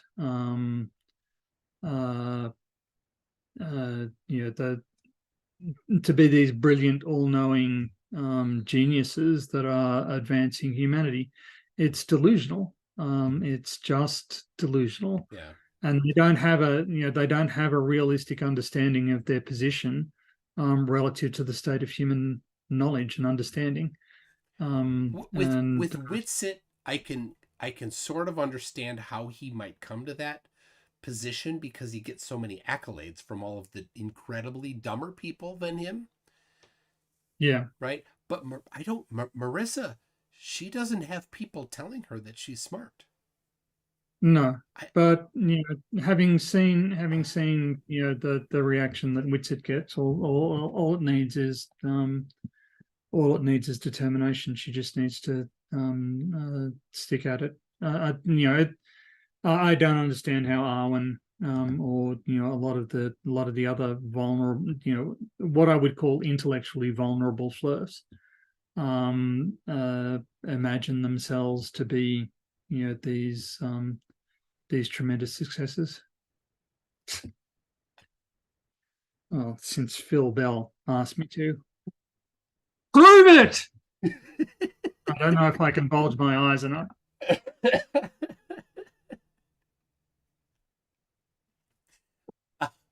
I've seen these. Okay, so the thing that Whitsitt was talking about in relativity and black holes.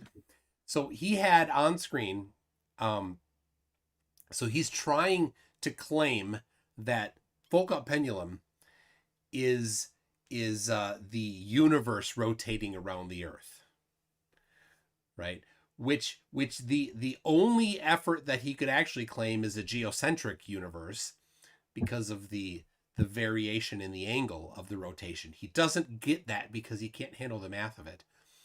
But put that aside for a second. The rotation of the universe versus the Earth in rotating within relativity is Turing rotation. Don't you need to be which inside, is frame dragging? Don't you need to be inside the Schwarzschild radius of the rotating? Oh, very good. So he's got this quote up on screen in one of his videos, and up above it, it's talking. It's literally says above this part that he has highlighted. You can tell he cherry picked what he was reading. It says the rotation of the Earth, or the rotation of the shell due to Turing rotation has happened, is like once every several million years. Because, and then elsewhere in that paper, or it was a paper, it said it's perfect rotation when you are at the Schwarzschild radius. Yeah. So the actual Turing radius, or the Turing rotation that happens, is when you are at the radius of the Schwarzschild radius. So there's, for people wondering, Schwarzschild radius is like the event horizon of a black hole. Right? And so for a mass, for something that has the mass of the Earth, I think it's 9 millimeters. So if the entire Earth was 9 millimeters in diameter, it would be a black hole. And so you'd need to be at that 9 millimeter position to get perfect 1-for-1 rotation. But anywhere out, if it's not there, then it doesn't match. So it was on screen, and I'm like, because all he highlighted was the rotation part. He didn't look at the actual application for it and how long it actually takes for one rotation to happen. It's not once every 24 hours, and it's not once every 20, or it's not once times the sine or cosine of your latitude every 24 hours, right? It's, and I commented on there. I'm like, your own citation, first law of Flurf. He's like, what? No, you can't even refute it in the comments. I'm like, it's in your. He's like, where? Which paper? Like, it was on screen. I'm not going to do it for you. You didn't read it. Yeah, it is weird. Like, there is a sort of just to explain to some people in the chat who don't seem to be getting it, this all comes from Mach's principle, which is it if I stand in place and I rotate, if I spin and my arms lift up, that's me assuming that I'm not moving, right? But is that the same as the rest of the universe moving around me? And if the rest of the universe is moving, why are my arms rising? That was sort of Mark's question. And sort of it suggests that there is something fundamental. I think that there is something fundamental about inertia and its relationship to that system, right? It is the inertia of your arms that is lifting, and I kind of think that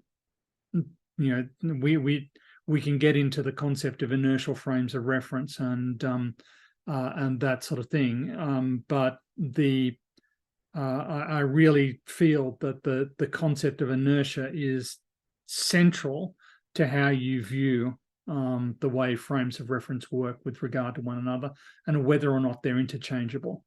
I'm so that's my take on it. But yeah, from the discussions I've read, yeah, you need to be within the force shield radius of the rotating object for that frame dragging effect to sort of work.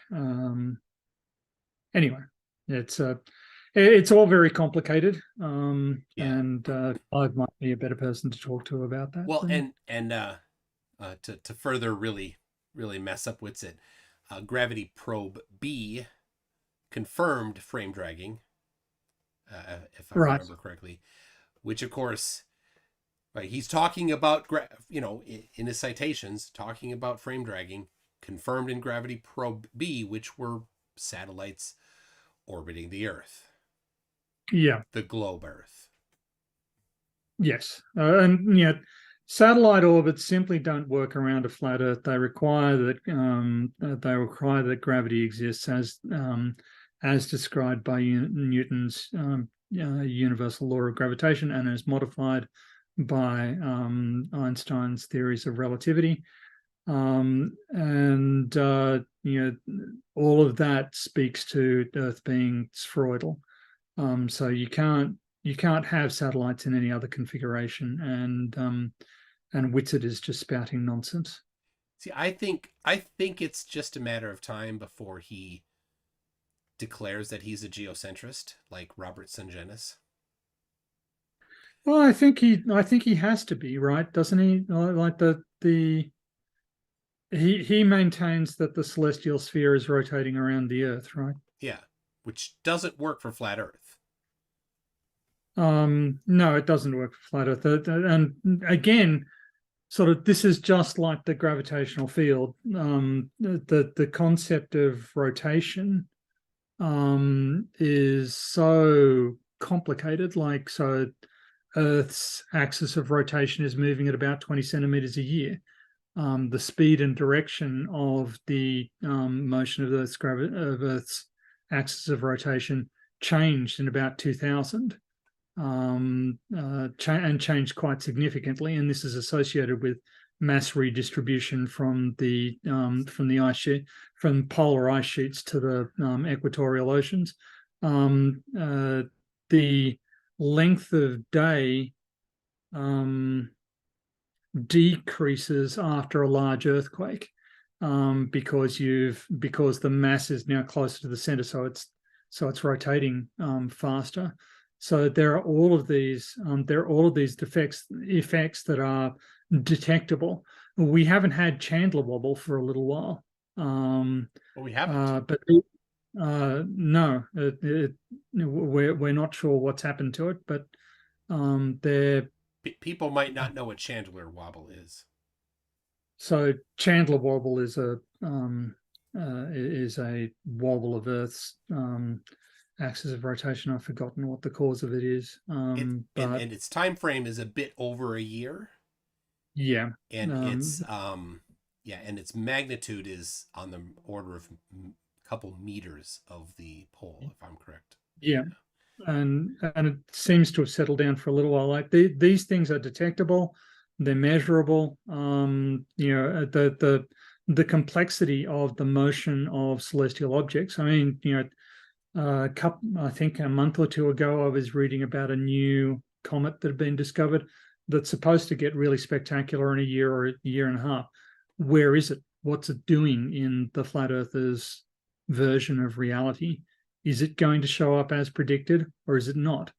It's going back to sort of sea level. One of my disciplines that was the deformation of Earth and its gravitational field by these large ice sheets, and then when you melt them, the sea level changes, and there's gravitational, there's deformational, there's rotational effects. But one of the big questions was, okay, so sea level is rising now. Has it always been rising? And somebody went through and was able to use solar eclipse records from ancient records and show that if there'd been like a millimeter rise in sea level per year, then that would have affected the rotation in such a way that the eclipse record didn't match the data. So we can say with some confidence that actually this sea level rise is fairly recent, because if it had been occurring for thousands of years, it would have offset the solar eclipse record to the point where those solar eclipses would not have hit the places that they hit. This is the level of detail that we're bringing to these analyses. This is the level of understanding that we have of these physical processes, and the flat earthers don't have any understanding of what's involved. So, the Chandler wobble, just for reference to go back to that one, Yeah. I have on my website, mctoon.net/spin. The very first one I have listed is, if you look there right at the top here, how to detect the Chandler and annual wobble of the Earth with a large ring laser gyroscope. Yeah. So, for your reading pleasure, people. Yes, and so Right the there. and the models that we use in our satellite code not only include the sun's and the moon's gravitational effects on Earth, but also the Jovian planets, because it's sort of important in determining the relationship between your satellite and any ground-based maths distribution. So we include all of these. We include these effects. They're calculated by other people, but we include them in our orbit calculations, because if we left them out, we'd be in error. So Here's an interesting thing. The grumpy old mechanic says a simple challenge would be to wager that no one will win a lawsuit against NASA or any university library for defrauding taxpayers by promoting globe, quote, propaganda. I can do that in a few months. yeah. Well, that's the other thing. Like, so mining companies use gravimetric techniques to survey for minerals. Now, if you're saying that gravity is false, then these companies are being defrauded, or they are defrauding their shareholders. In either case, a crime is being committed. So you can bring a criminal allegation against the companies doing the gravimetric mineral surveying, because they're obviously robbing somebody. They're obviously engaged in a fraud. Yeah, they'd have to be. So you can make this allegation, but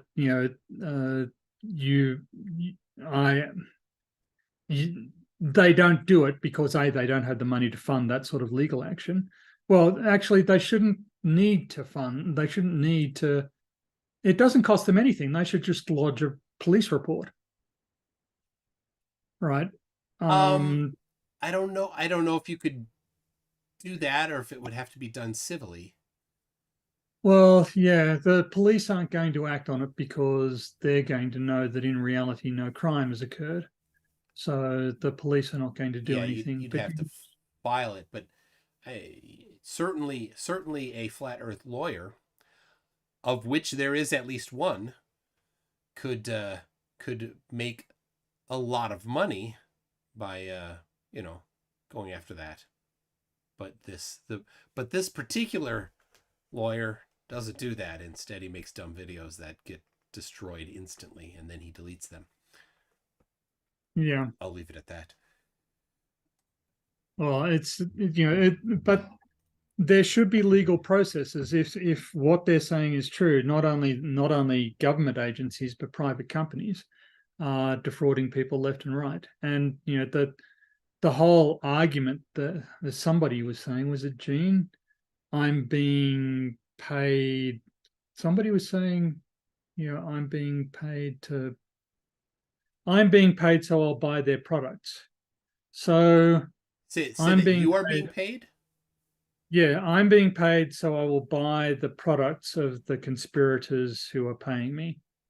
But the conspirators who are paying me don't need me to buy their products if they don't pay me, because they can keep the money and they'll profit more by keeping the money than they would by giving me the money to spend on. I think that was a Discord flurf who Oh, said that. okay. Not Gene, but it doesn't make any sense whatsoever. Yeah, it's And it's ridiculous. All right, I've another one from call back to the time travel from Brian Cox. yep. Says it's not frivolous, a light moving up and down in a chair, moving ways in a dark room. The observers see different. Well, yeah, I mean that's the um That's time. He's talking about time travel in your house. well, I'm not certain how that relates to time travel. Yeah, that's what I'm In confused about there. That's just, it seems a relativity argument, but maybe I'd need to see Brian Cox's presentation. Somebody on Yes. my channel described me as an edge lord scientist who was damaging science. Wow. Some flurf, huh? I don't think it was. It was somebody who was saying that debating flat Earth is a waste of time, Oh, and I've heard and that. I've certainly heard that.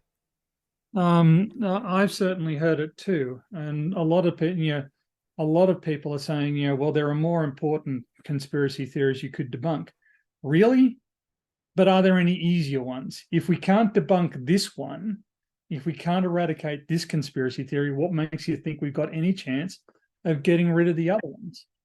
Well, Like and it's and this conspiracy theory really shows the depth of the mental challenges that these people have. And Yes. to Shifty Eyes Shady said a little bit ago, um, something about not all flat earthers have mental problems.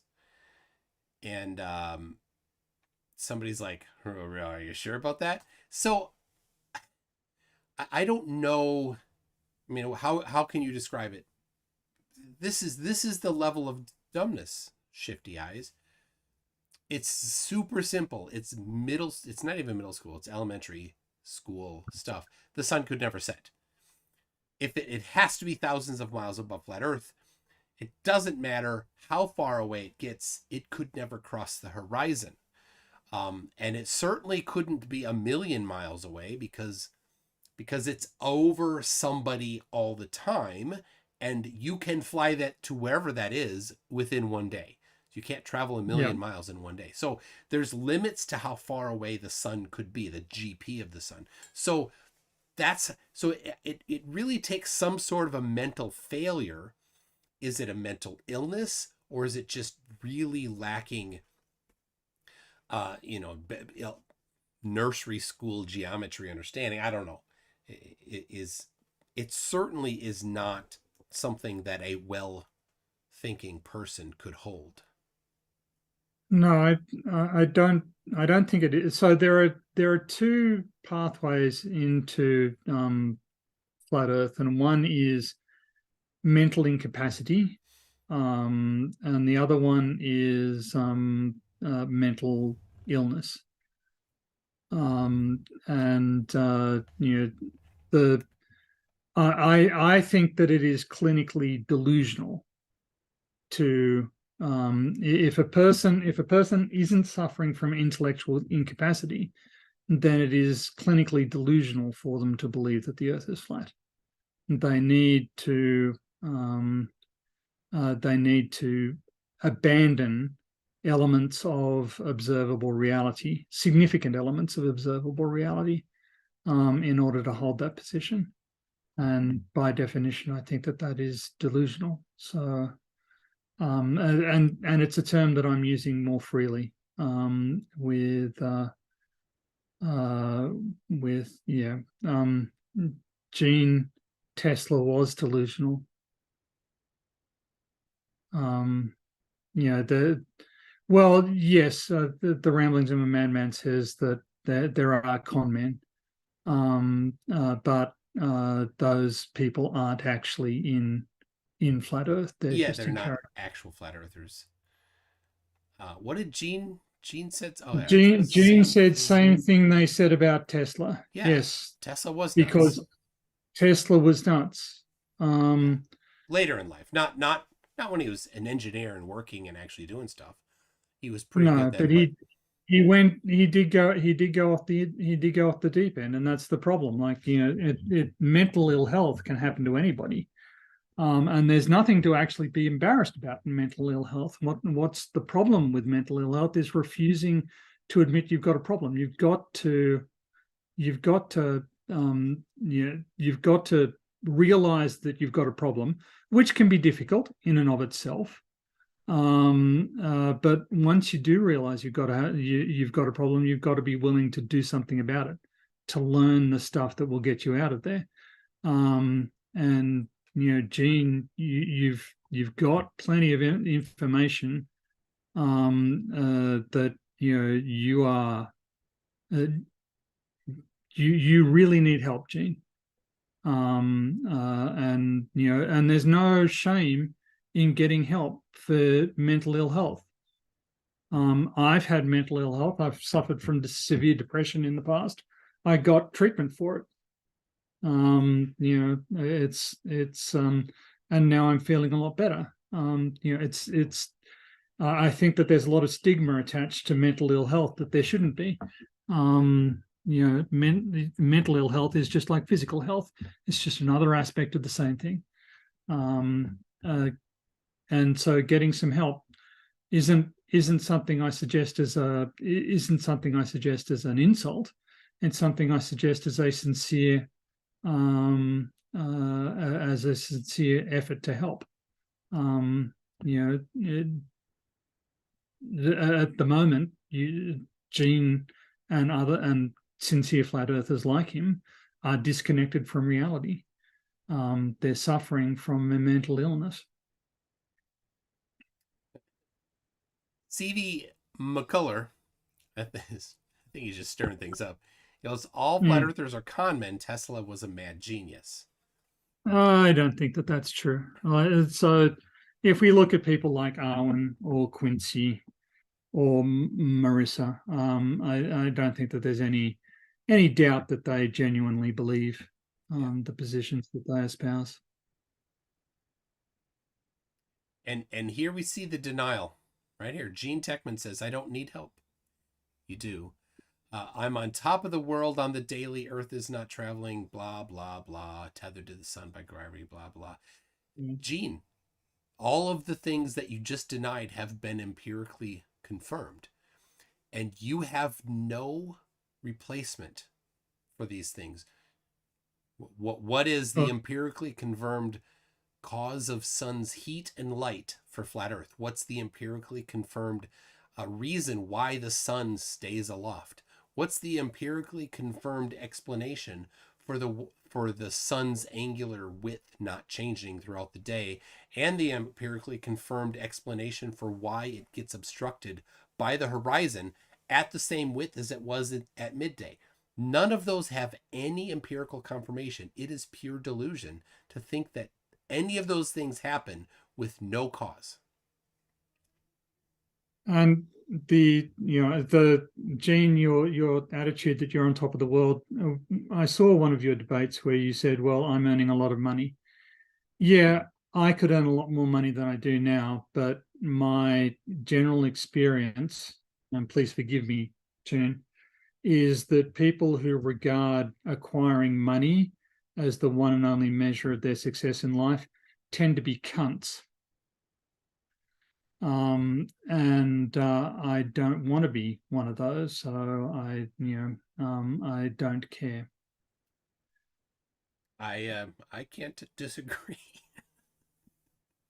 So the the it's this weird thing where they uh, Ryan Ryan says, I forgot he was Australian for a moment. Yeah. We use that word quite a lot to describe, but I feel it has an impact. It's just that's a thoroughly noxious and utterly destructive way of measuring whether or not somebody is successful, worth listening to, or worth admiring. It's you would be much better off maybe being a decent person. And Give that a shot. yes, and this is the thing. Like society, we had this discussion, Gene and I, about free speech and antisocial behavior, and he was saying people should be allowed to say whatever they want. Well, on Twitter, climate scientists are being attacked and threatened and just bullied and harangued, and so they're dropping off, which is going to lead to a public sphere in which information isn't available because the scientists aren't there to provide it. It's just going to be dominated by bullies. Society depends on communication, cooperation, and trust. Gene trusts nothing and no one, and in fact will openly accuse everybody of lying. He won't cooperate in any like all flat earthers. He won't cooperate in any effort to determine the truth. He'll obstruct any discussion, and the same goes with communication. He just makes every effort to obstruct any effort at communication and education. So the three pillars of social behavior and social responsibility, Gene fails on them all. There's no possibility for Gene to be a socially constructive member of modern society because he's crippled himself. He's just put himself into a place where he can't trust, he can't cooperate, and he can't communicate. So in that sense, he's dead weight. But he does trust the wrong sources. It's inverted, right? Because he uses the anti-scientific method, right? Step one is selecting your conclusion. Then you go find confirming evidence and you dismiss non-confirming evidence and then declare that you've proven your pre-selected conclusion. So he will trust in step two. He trusts anything that even remotely looks like it supports his pre-selected conclusion. Yeah. But that's the wrong kind of trust, of course. Yeah, that's the wrong kind of trust. And so KCR, who's another flat earther, has come in to back up Gene, and how Gene did a fantastic job. Earth is just not measurably flat, Gene. I've studied the shape of the Earth for 30 years, mate. You're just wrong. And and it's not an insult to say you need mental health help. It's not an insult to say that you're ignorant, because you demonstrably are. And it's not an insult to say that you're wrong. It's also not an insult to say that you're an idiot, because you're actually not that bright. And it's not an insult if it's true. It's not an insult if it's true. It's just these are objective truths. Gene, it's incumbent on you to show that it's wrong if you disagree. And in order to do that, you would have to actually apply some critical thinking, and you haven't yet. So, for reference, Random Truth is talking about stuff that I'm not going to allow on here. So, Random Truth, if you want to talk about the shape of the Earth, fine. If you want to get off track, piss off. So it's a the 8 inches per mile squared. That's a practically useless formula. I've seen flat earthers use it correctly twice, and Jaron was one. Well, it was the right formula, but he didn't apply it correctly. So, I mean, That's Still like bones. so again, I've been studying the shape of Earth and the deformation of the Earth and the processes that change Earth and Earth's gravitational field for more than 30 years, and in that time, never once had to use 8 inches per mile squared. I For know. starters, we don't use inches and miles because it's a stupid system. Yeah, Um, you use uh, sheep units, we Scottish sheep units, of use course. metric. What? Um, we use metric units, SI. What? No, hold on a second. The length is in sheep lengths, and or Yeah, depth is in wool tums. So I'm sure it is with the appropriate scaling. one wool tum is 8.3 inches. So it's just about one wool tum per square mile. Okay, here's a statement from Gene that basically is symptomatic. The parabolic curve doesn't deviate from the circular curve until after 12, and he retracted it just as I said. So uh, there's a uh, you know after 12 what? Normally, you would list a unit. Is that 12 astronomical units? Is it 12 parsecs? Is it 12 furlongs? Is it 12 sheep units? No. Um, uh, we don't know because you didn't say, because you didn't put in. And to say that the parabolic doesn't deviate from the circular, they're different. The difference may only be small, but they're still different, even at small distances. But that's not the reason why 8 inches per mile squared is the wrong formula. Yes. The reason why is because it doesn't take into account the observer's height, number one, and Yeah. number two, it doesn't take into account the effects of refraction. You can use that as a component of a multi-step process that includes uh, the observer height, but 8 inches per mile squared is actually never correct if refraction is involved. You have to actually, Yeah. you're going to get a different number than 8 if you're going to include refraction. Yes. So it's just it in the one statement he manages to make multiple errors. And that formula, the 12 inches, the 8 inches per mile squared, is just complete.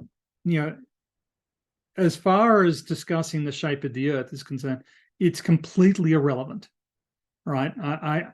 We can demonstrate the shape of the Earth from the character of atmospheric and seismic waves that start from their focus, go around to the other side, and come back, and do it multiple times.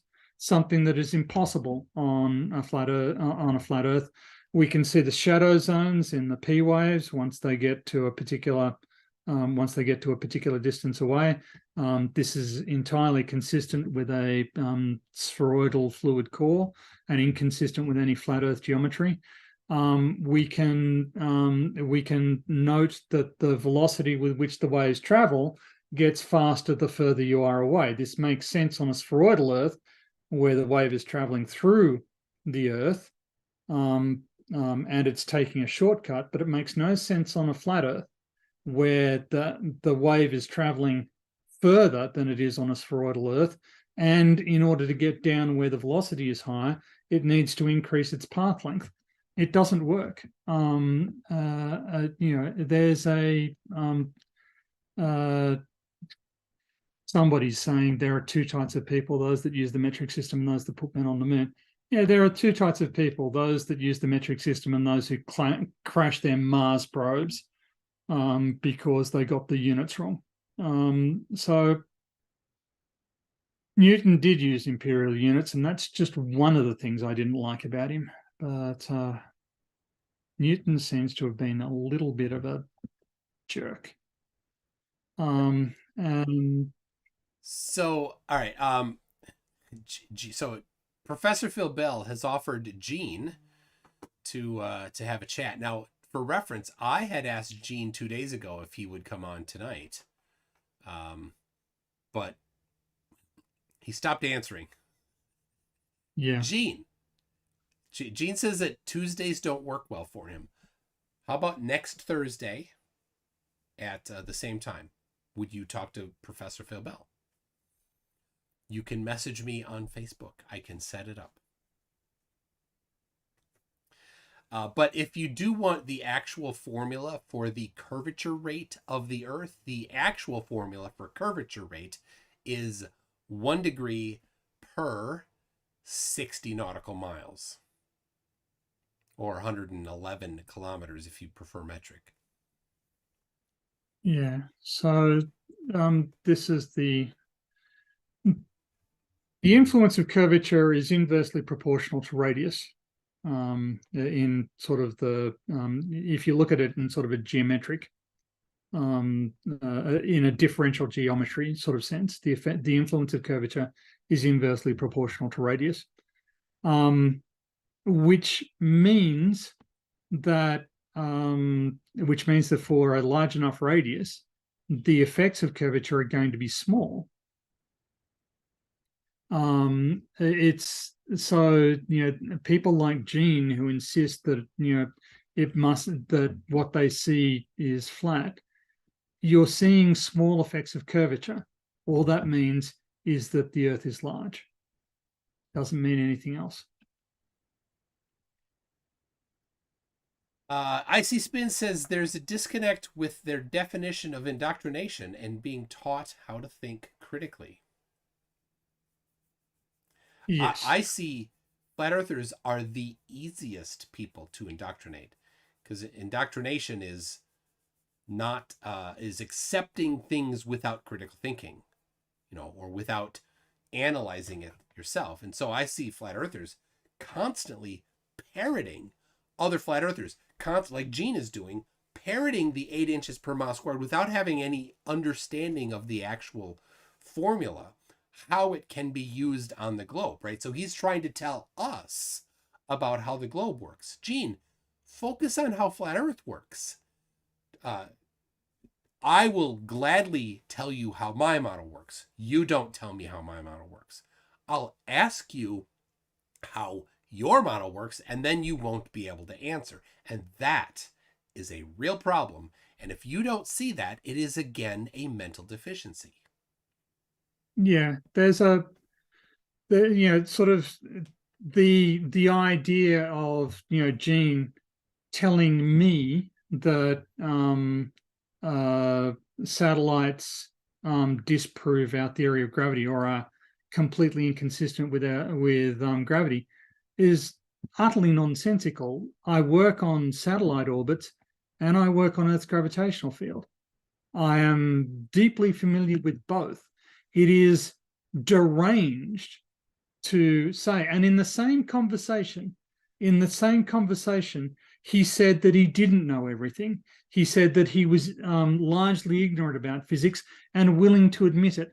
And then within 15 minutes of that exchange, he was telling me that satellites are completely inconsistent with the theory of gravity and that I was just wrong and he was just right.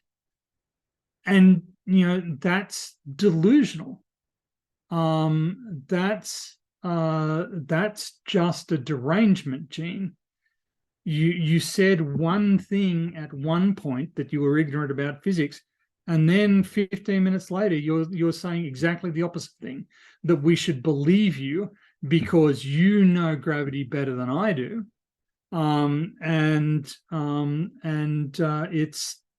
It's wrong that gravity and satellites are wrong.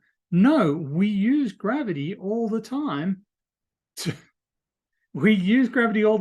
track satellite trajectories, and in fact we can do it the other way around. We can use the satellite trajectories to map gravity. It's nonsense. You're speaking rubbish. The rabbit says, Tony, we're all happy you're here, and feel free to open up about your health. I enjoy the education from this channel, from the rapper MC Tune and you.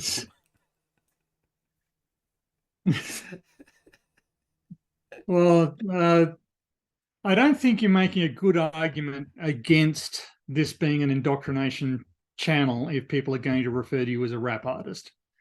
I think, but we need to perhaps be more careful to be. Gene, you saying nonsense is non. He's You know, just you he's just just a saying random nonsense generator now. you're just a random nonsense generator. You can claim that stuff is nonsense. You've got no technical understanding. You've got no detailed understanding, and you're delusional. You're delusional, Gene. And this is sort of the thing. You know, you've got this paranoid mindset. You're prepared to accuse everybody of being liars. You know, everything's out to deceive you. That's a delusion, mate. That is textbook paranoia. That is textbook paranoid delusion. And in fact, you're close to being dangerous, right? If you believe that, then it's only a small step to being paranoid about people trying to actually harm you physically. And at that point, you become a physical danger to the people around you. You are extremely close to being dangerous.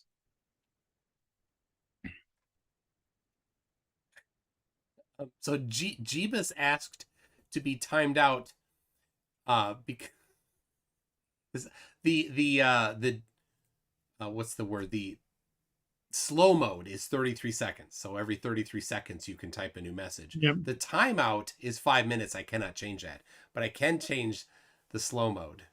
So Yep. he's like, so Jeebus is like, time me out, I want to see the 33 seconds. And so Jeebus got timed out, but it's 5 minutes, not 33 seconds. Yeah, it's 5 minutes. It's Sorry, that's too bad. CV McCullough says Tesla was misunderstood, one of the greats of his times. he was a great technician, but as a physicist, he was quite ignorant and bad. Yeah. So he was very good at technical stuff, but he was quite ignorant of a lot of actual physical science, which is where he gets some of his more crackpot ideas. If Phil Bell and Gene want to come on now, I'm happy to step aside and let that happen. That'd be interesting. Or we could set it up. I would love to have it next week. I probably will do this again next week. But Okay. let me tell you this. I had a programmer I hired a while ago. It didn't work out well in the end, but he was a kind of a farmer guy, and he impressed me in the interview with a couple things about how he did some problem solving, and it reminds me maybe of how Tesla did things.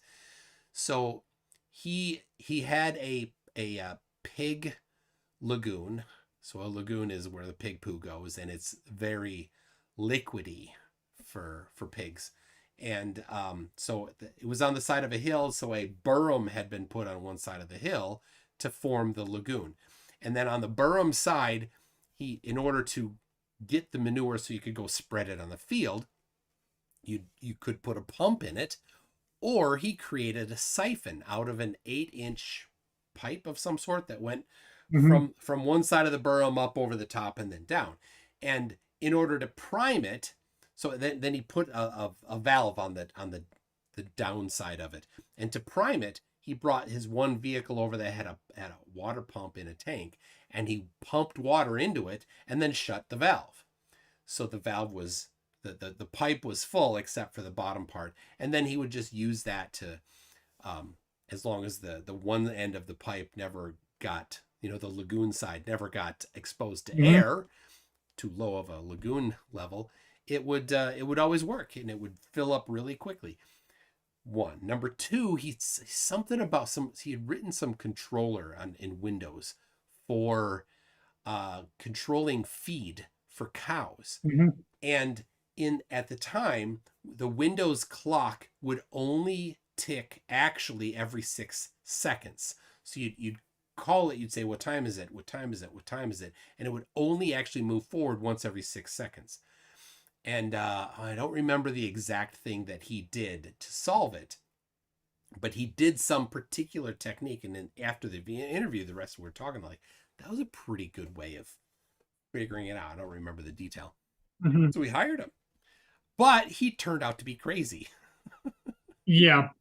I was the one that had to escort him out when we let him go. And he got crazy. He's like, I'm gonna take this. I'm like, no, that's work stuff. Well, but I did it. I'm like, yeah, you did it when we were paying you to do it. And Yeah. then he's getting offended and he turns around, he puts his hands behind his back. He's like, you want to handcuff me? I'm like, come on, let's just go. Yeah. So Yeah. reminds me of Tesla, maybe. Yeah, it's sort of people can be very clever and can be mad as a hatter too. And the eye, sort of. But if you come in and you start with this paranoid nonsense, you're setting yourself up for you're setting yourself up for a descent into madness.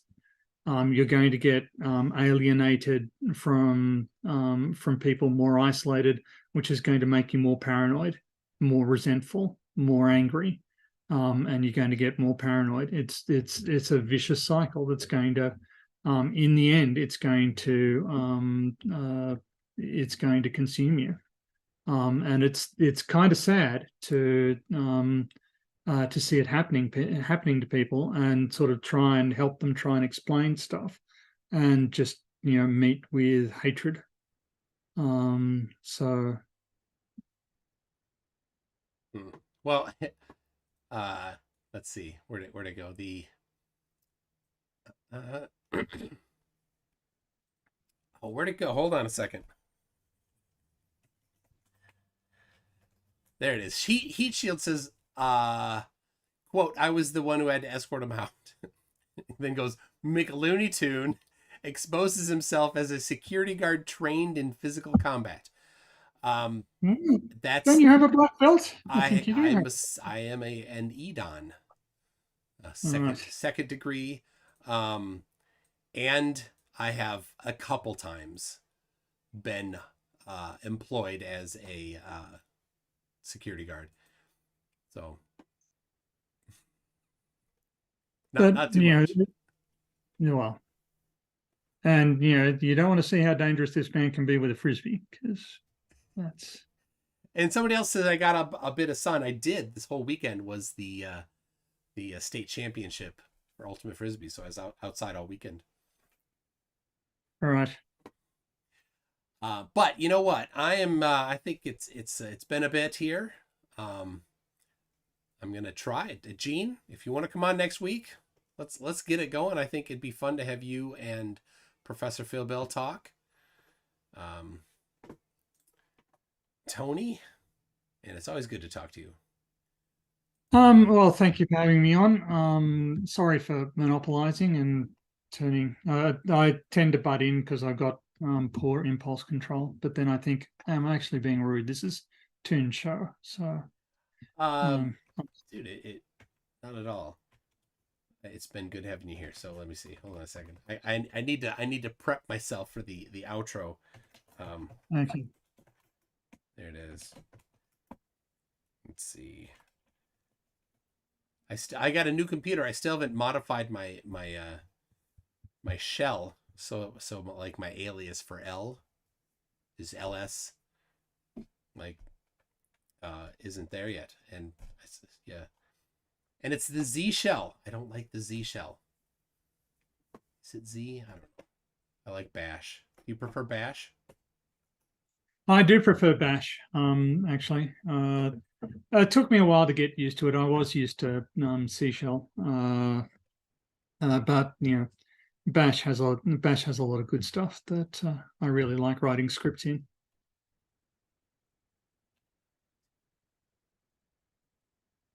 Tell you, if you have to write a script, move to Python. Well, yeah, that's true. People are telling me to use Python more and more. It's Ooh, you don't well, like Python?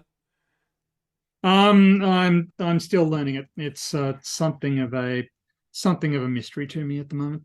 Really? Oh, I love it. The O'Reilly book with the rat on the cover. I'm not sure that I have a rat on it. Maybe it is.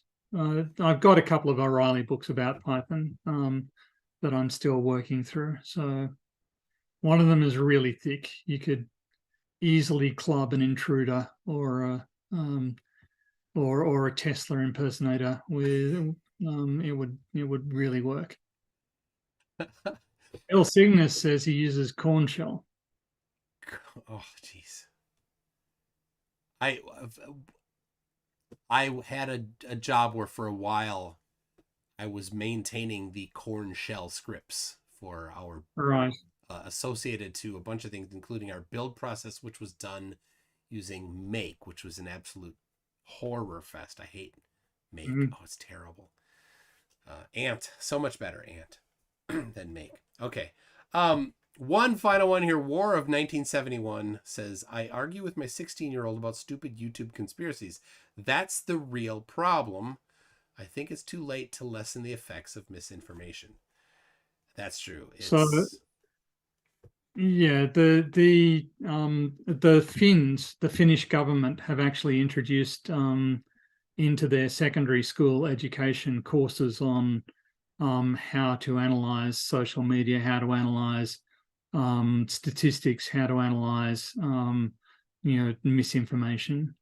So it needs to be incorporated into our education system.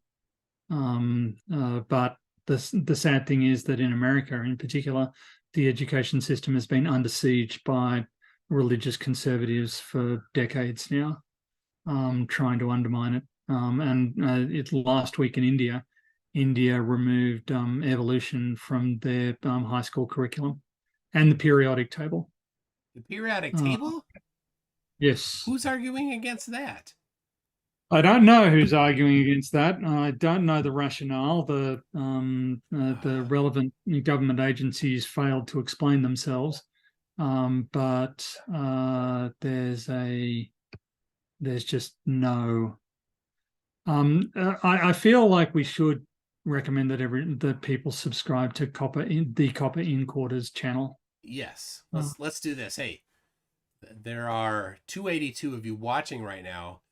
I don't know what Copper In Quarters. I'll pull it up.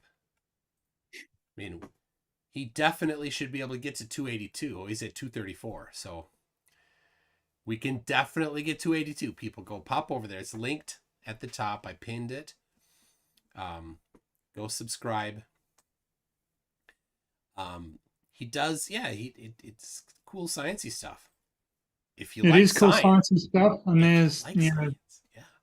yeah, and you may learn something that you may be able to that you may be able to apply. Though obviously he's probably using chemicals that you need to be very careful with. So Do not toy around with Aqua Regia. yeah. That will be my final thought. Tony, what's your final thought? My final thought is flat Earth may make more sense than globe Earth to Gene, but that's a symptom rather than a conclusion. You need help, Gene. The fact that you can't make sense of globe Earth isn't a strike against globe Earth, rather the opposite. Yeah. Well said. Thank you, everybody. We'll see you next Tuesday. If I would have clicked it, right here I go. Next Tuesday. See, it's much better if I get